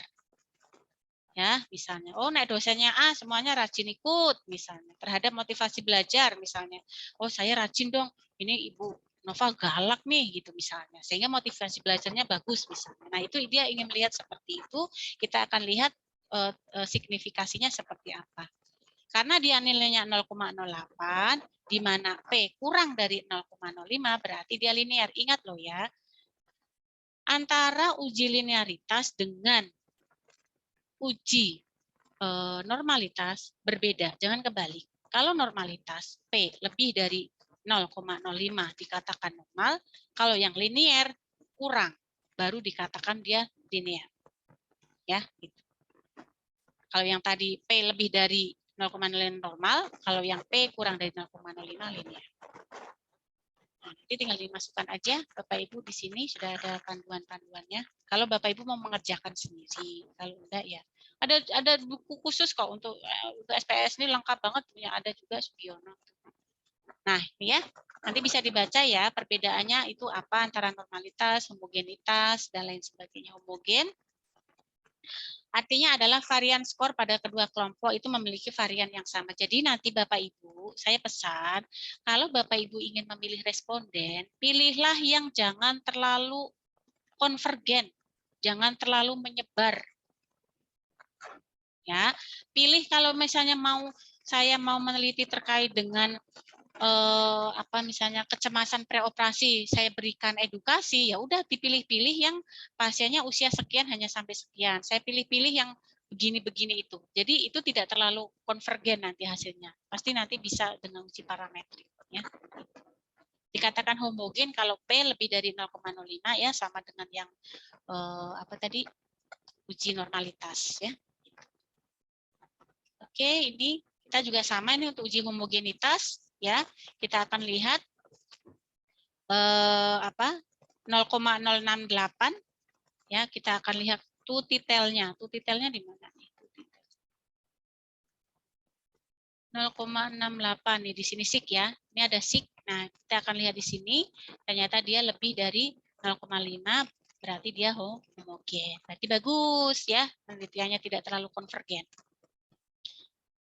Begitu Bapak Ibu ya.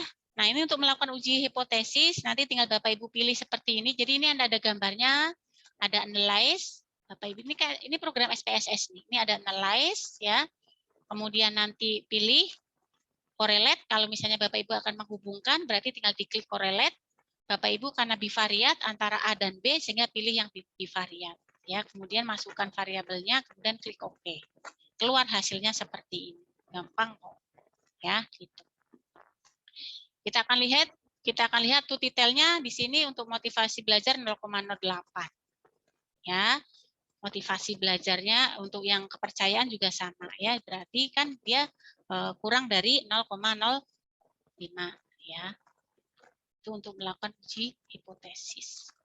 Begitu Bapak Ibu. Nah, ini sambil jalan nanti bisa dipelajari. Pokoknya intinya di tutorial nih untuk cara membacanya. Nah, ini kalau Bapak Ibu mau melihat kekuatan. Misalnya nih, Bapak Ibu ingin melihat hubungan antara A dan B itu korelasinya itu kekuatannya sampai di mana sih? Nah, itu bisa pakai ini ya. Jadi kalau dia nanti hasilnya 0,8 sampai 1 berarti dia hubungannya sangat kuat sekali. Atau sangat kuat atau bahkan korelasinya sangat lemah. Ini kalau mau Bapak Ibu sampai di sini. Kalau tidak mau sampai di seberapa kuat hubungan itu, ya nggak usah. Ibaratnya misalnya Pak Feldi dengan putranya yang pertama misalnya. Hubungan kekuatannya antara ayah dan putranya tuh seberapa kuat sih gitu. Apakah kasih sayangnya itu kuat banget atau sangat rendah atau apa itu boleh sampai dengan R product moment. Kalau enggak ya nggak usah, nggak apa-apa. Oke, itu ya. Nah ini untuk interpretasi data. Jadi kalau misalnya Bapak Ibu HA, saya berikan hipotesis dong, contoh hipotesis. Misalnya gini, judul saya pengaruh pemberian aromaterapi terhadap penurunan skala nyeri pasien spinal anestesi dengan cesaria. Hipotesisnya saya apa? Contoh Don Pak Budi Yanto. Coba Pak. Hipotesis itu berarti dugaan, Bu ya? Iya, dugaan sementara atau Dugaan jawaban dugaan yang belum terjawab. Jadi misalnya nih, kemungkinan kalau diberikan aromaterapi terjadi penurunan skala nyeri begitu, Bu. Ya, kan hipotesis itu ada dua. Hipotesis 0 dan hipotesis A, alternatif. Kalau misalnya judul saya pengaruh pemberian aromaterapi terhadap penurunan skala nyeri pasien bla bla bla bla. Hipotesis alternatif saya ada atau terdapat pengaruh pemberian aromaterapi terhadap penurunan skala nyeri. Itu HA saya. Jadi Bapak Ibu nanti harus menentukan hipotesis. Bu, apakah semua rancangan penelitian dan desain penelitian itu harus ada hipotesisnya? No, tidak. Untuk penelitian deskriptif, tidak. Ya, gitu. Tidak wajib maksudnya ya, kalau untuk deskriptif itu tidak wajib. Jadi kalau alternatif itu ya berarti ada pengaruh, ada hubungan, atau terdapat pengaruh, terdapat hubungan, terdapat perbedaan, itu berarti hipotesis A, alternatif. Ingat, hipotesis alternatif itu apabila tu titelnya atau P-nya itu 0,05. Kalau tadi dilihat dari sini, ini uji hipotesis, misalnya ini kan tu titelnya 0,08 nih. Ya, Bapak Ibu lihat ya, 0,08. Jadi, hipotesis saya HA-nya karena hipotesis saya itu terdapat pengaruh antara pemberian aromaterapi terhadap penurunan skala nyeri, berarti HA saya diterima atau ditolak. Kalau nilai tu titelnya 0,0008.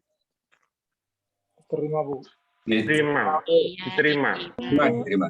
Diterima ya, berarti hasilnya Bapak Ibu kesimpulannya berarti memang ada pengaruh pemberian aromaterapi terhadap penurunan skala nyeri.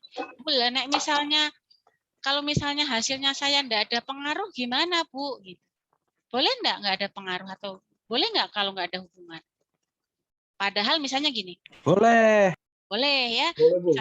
Misalnya alternatifnya Bapak itu hipotesisnya HA-nya yang diterima, terdapat pengaruh antara A dan B. Tapi ternyata kok hasilnya setelah diuji itu kok yang diterima kok malah HO-nya. HO-nya itu berarti apa HO-nya? Tidak ada pengaruh, kan gitu ya? HO-nya ya? Nah, ternyata kok HO-nya yang diterima. Berarti nih HO-nya diterima, berarti ya tidak ada pengaruh nanti kesimpulannya. Paham ya? Nah, ini kesimpulannya Bapak Ibu. Ini kesimpulan dari yang sudah kita bicarakan tadi. Silahkan, ini nanti Bapak Ibu bisa ambil dari sini, Bapak Ibu masuk ke dalam jenis hipotesis apa. Skalanya tentukan dulu, karena skala itu penting, Bapak Ibu harus bisa menentukan skalanya apa. Bapak Ibu masuk ke dalam komparatif, 2 sampel, atau komparatif lebih dari 2 sampel. Ya, kalau misalnya 2 sampel berarti saya pakai, kalau saya hubungan berarti saya pakai McNamara misalnya. Kalau saya independen, saya ingin membandingkan antara A sama B, saya ingin membandingkan antara aromaterapi dengan teknik napas dalam untuk menurunkan nyeri itu lebih efektif yang mana sih sebenarnya gitu. Berarti saya kan membandingkan A dengan B. Berarti saya pakai misalnya kalau saya nominal misalnya ya berarti saya pakai Fisher ya.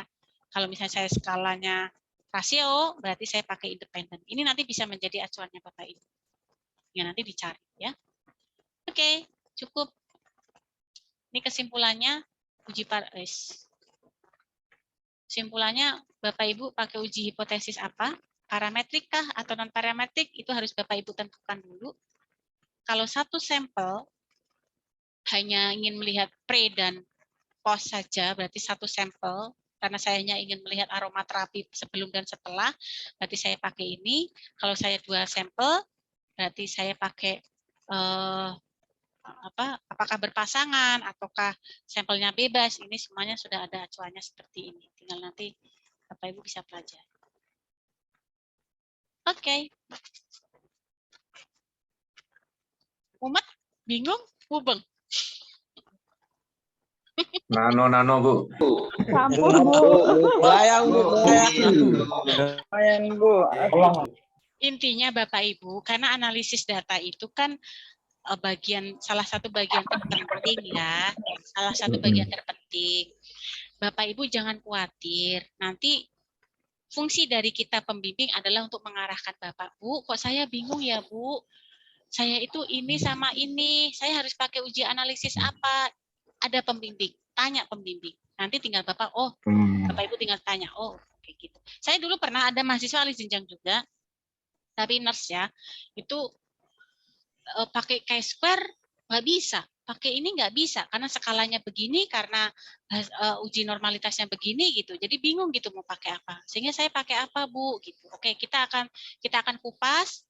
Bapak bagaimana hasilnya ini? Oh, oke, Bapak pakai McNamara misalnya seperti udah terpecahkan, masalah selesai gitu. Jadi nanti ada pembimbing, jangan khawatir ya untuk analisis data.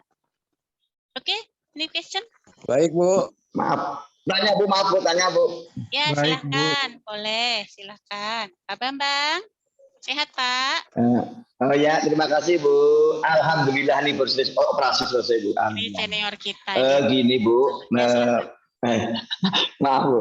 Tadi sama Ibu pembimbing skripsi sudah di ACC masalah judul skripsi saya. Kemarin judulnya kan bisa dispesifikasi lagi, dipersempit lagi dengan judul pengaruh elevasi kaki terhadap potensi ya kemarin tuh. Terhadap apa tadi, Mas? Peningkatan tekanan darah. Tensi darah, tekanan darah. Nah, kemarin kan hemodinamik, sekarang tekanan darah tuh. Ya, pada pasien seksosaria yang agak banyak kasusnya gitu. Nah, itu yang saya tanyakan. Itu kan pakai kuis eksperimen itu, Bu ya.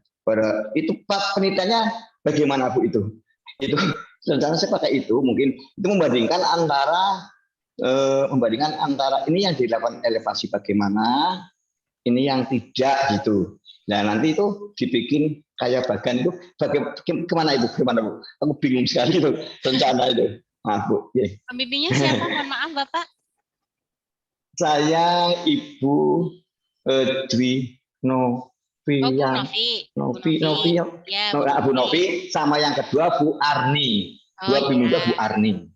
Nah, tadi Pak kuliah itu tadi. Ya, Bu. Satu, gimana, Bu? Berarti penelitiannya Bapak jelas eksperimen ya, karena Bapak akan melakukan suatu tindakan elevasi berapa derajat, 30 derajat misalnya ya. Nah, Bapak kan akan pakai kelompok kontrol. Bapak nggak pakai kelompok kontrol pun nggak apa-apa. Berarti Bapak pre dan postnya saja. Tapi kalau Bapak mau pakai kontrol berarti lebih bagus ya. Berarti nanti Bapak rancangan penelitiannya pakainya kuasi eksperimen dengan pendekatan pre post test control group design. Nah, pakai pre post control. Ya, pre post test control group design. Harus ada kata-kata kontrol karena Bapak kan ya, karena Bapak kan ingin membandingkan antara ada yang kontrol. Tapi Bapak harus ingat ya. Ada yang tidak. Nah, sekarang saya tanya, yang kontrol itu mau Bapak apakan?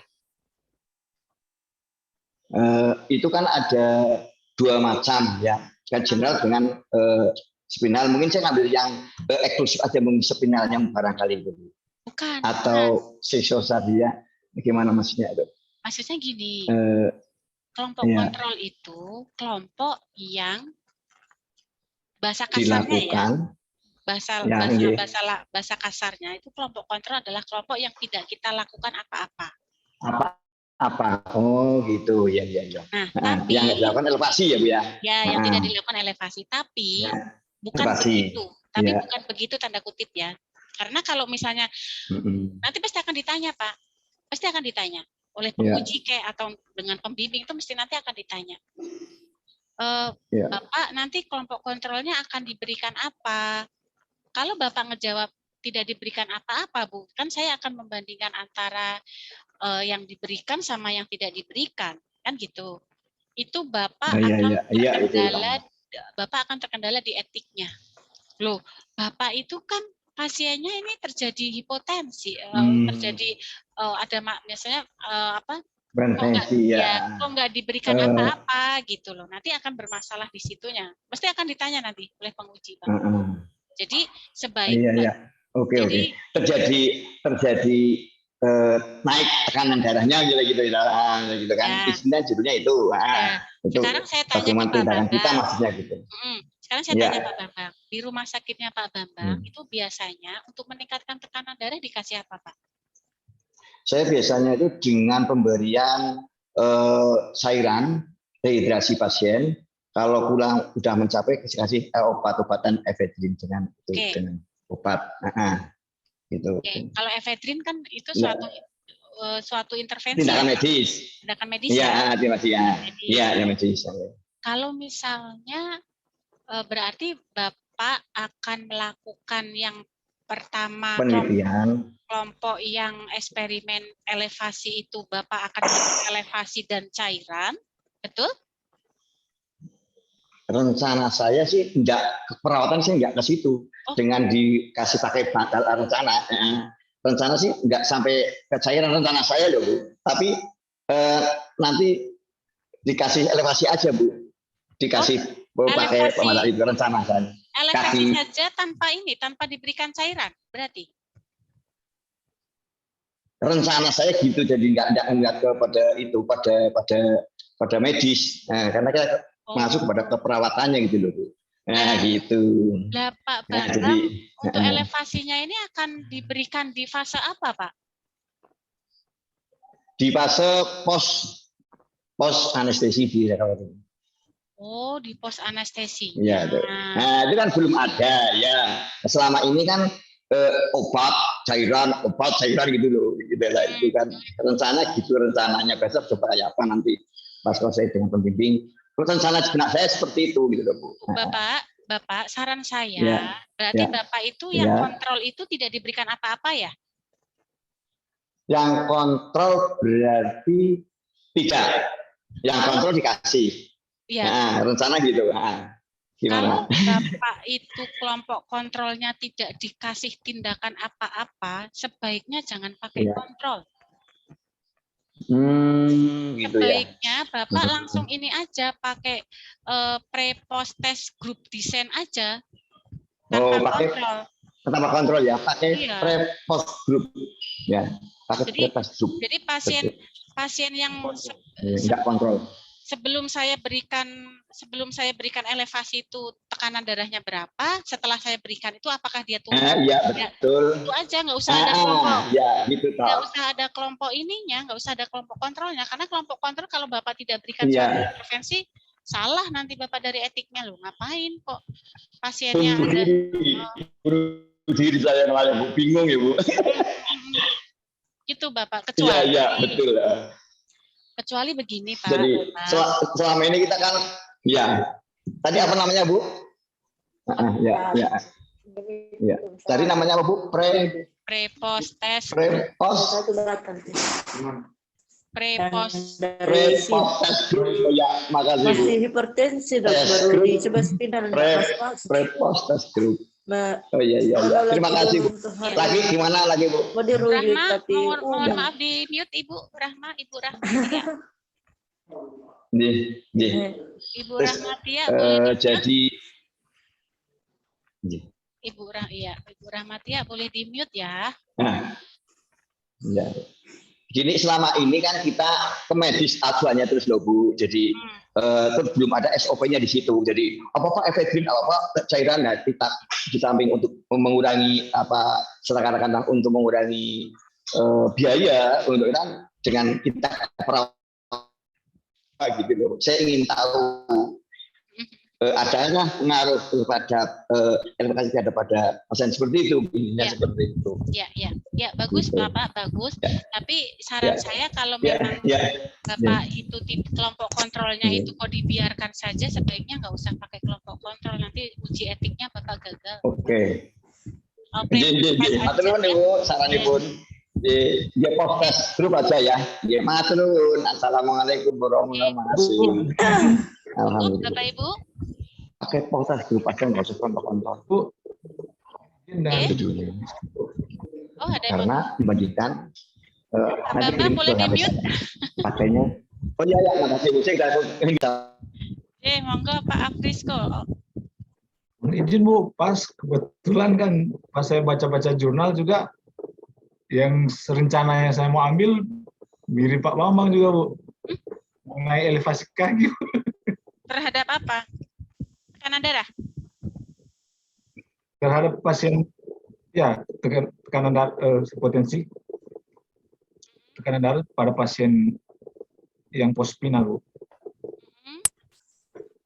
Nggak Berarti apa-apa, kok Pak. Nggak apa-apa. Tapi Bapak harus bisa membedakan apa perbedaannya. Itu kan sebenarnya jurnalnya udah banyak ya. Sebenarnya itu jurnalnya juga banyak sih, cuma sudah ada untuk bagaimana efektivitas atau pengaruh pemberian elevasi, misalnya 30 derajat terhadap peningkatan tekanan darah. Itu secara teorinya pun memang iya ada pengaruh karena dia berkaitan dengan venous return-nya atau pengembalian aliran balik venanya kan gitu. Nah, Bapak nggak masalah kalau sama, tapi harus berbeda yang tadi saya sampaikan di definisi operasionalnya. Bapak akan melihat, kalau tadi Pak Bambang itu kan melihatnya di paskanya, misalnya. Nah, Pak Arvisko ini ingin melihatnya di bagian apanya gitu. Atau Bapak sudah baca jurnal sebelumnya, elevasi itu diberikan selama berapa menit? udah Bu, udah lihat Bu, udah sempat baca-baca jurnal, ada sih. Ya, berapa menit diberikannya? 10 Bu. Hah? 5 dan 10 menit? 10. 10 menit? Ada yang 5, ada yang 10. Wah, ada 5, ada 10. Silakan Bapak coba untuk berapa menit misalnya. Apakah saya berikan selama 2 menit itu sudah efektif belum sih misal? 2 menit atau 3 menit karena jurnalnya kan ada yang 5, ada 10. Saya akan coba berikan yang kurang dari 5 menit bagaimana, yang lebih dari 10 bagaimana. Itu kan keaslian penelitiannya itu di situ gitu loh, Pak. Jadi walaupun judulnya sama, enggak masalah. Tapi punyanya Bapak itu berbeda dengan yang sebelumnya. Karena yang sebelumnya sekian menit, dia datanya ini, tapi saya sekian menit. Nah itu kan berbeda, enggak masalah. Itu. Mengenai yang Ibu terangkan tadi ke Pak Bambang mengenai kelompok kontrol, Bu. Kan yang pasti ke yang di kelompok kontrol kan pasti yang mau misalnya pakai alat lah untuk menaikkan kaki misalnya, itu yang kontrol kan Bu. Untuk yang tidak dikontrol, intervensinya kolaborasi bisa kan Bu? Kolaborasi dengan anestesi. Nggak bisa, Bapak. Jadi yang namanya kelompok itu ada 2, kelompok perlakuan dan kelompok kontrol. Bahasa kasarnya, kelompok kontrol itu kelompok yang tidak dilakukan apa-apa. Tapi bukan sekonyong-konyong tidak dilakukan apa-apa. Misalnya begini, saya berikan contoh begini ya, supaya kita bisa membedakan antara kelompok perlakuan dengan kontrol. Jadi jangan sampai kalau Bapak Ibu itu ingin membandingkan, ingin melihat suatu pengaruh A, kemudian Bapak Ibu pakai 2 kelompok perlakuan yang saya berikan dan yang satu tidak saya berikan, itu enggak boleh dibandingkan. Nah, ya ngapain? Orang yang jelas-jelas nggak dikasih kok ngapain dibandingkan sama yang dikasih? Kan gitu. Ya sebaiknya tadi yang saya sarankan ke Pak Bambang, pakainya pre-post test grup desain aja gitu. Kelompok kontrol itu contohnya begini. Yang satu misalnya Bapak Ibu di tempat rumah sakit Bapak Ibu untuk mengurangi tekanan darah, untuk menaikkan tekanan darah pada pasien hipotensi, pada pasien hipotensi ya Pak Arvisko? Ya. Ya. Itu dengan apa Pak? Dengan obat? Iya, dengan obat. Kalau dengan obat jangan dibandingkan, karena kan ini kolaborasi dengan tindakan mandiri, nggak boleh dibandingkan, harus sama-sama ya, mandiri sama mandiri, kolaborasi sama kolaborasi, gitu. Misalnya, saya ingin kelompok kontrol saya hanya ingin ini aja, untuk menaikkan tekanan darah itu saya akan memberikan support aja. Ya, akan memberikan support aja atau apalah biasa misalnya yang Bapak Ibu lakukan setiap hari, rutinitas setiap hari itu apa di situ? Itu kelompok kontrol. Atau misalnya saya di tempat rumah sakit saya bekerja misalnya. Untuk mengurangi kecemasan itu kan sudah menjadi SOP-nya Bapak Ibu bahwa diberikan, Pak, Bu, ya Bu, ini kan Ibu mau operasi. Jadi Ibu ini ya berdoa ya, semoga operasinya lancar. Kan begitu ya motivasinya ya? Ya Bu, berikan motivasi. Nah, tapi karena Bapak Ibu itu ingin melihat bagaimana sih kalau misalnya saya berikan terapi SAFE misalnya ya. Terapi SAFE itu hubungan antara penyakit saya yang saya harus serah, saya harus pasrah, saya harus menyerahkan diri sama yang dia. Pokoknya hubungannya vertikal ya. Itu SAFE, metode SAFE. Itu ya berarti itu kelompok intervensinya adalah kelompok yang saya berikan SAFE. Kelompok yang kedua adalah pemberian motivasi. Udah itu. Jadi jangan terus kemudian kelompok kontrol itu nggak dikasih apa-apa, jangan. Ya tetap aja diberikan edukasi, Bu, nanti itu ya. Nggak boleh cemas ibunya, gitu. Ibu berdoa, nah itu kan biasa itu. Jadi perlakuan tapi memang keseharian kita. Itu maksud nggak Pak Arfisko yang saya maksud? Bu, izin Bu. Ya, oke. Ya, Mas Bu, Aidil. izin. Ini kita mau sampai Pak jam berapa Made sudah katanya? Lah iya makanya ada Pak Pak Made Made. Iya. Di Lah, iya dari, atau di link Bu.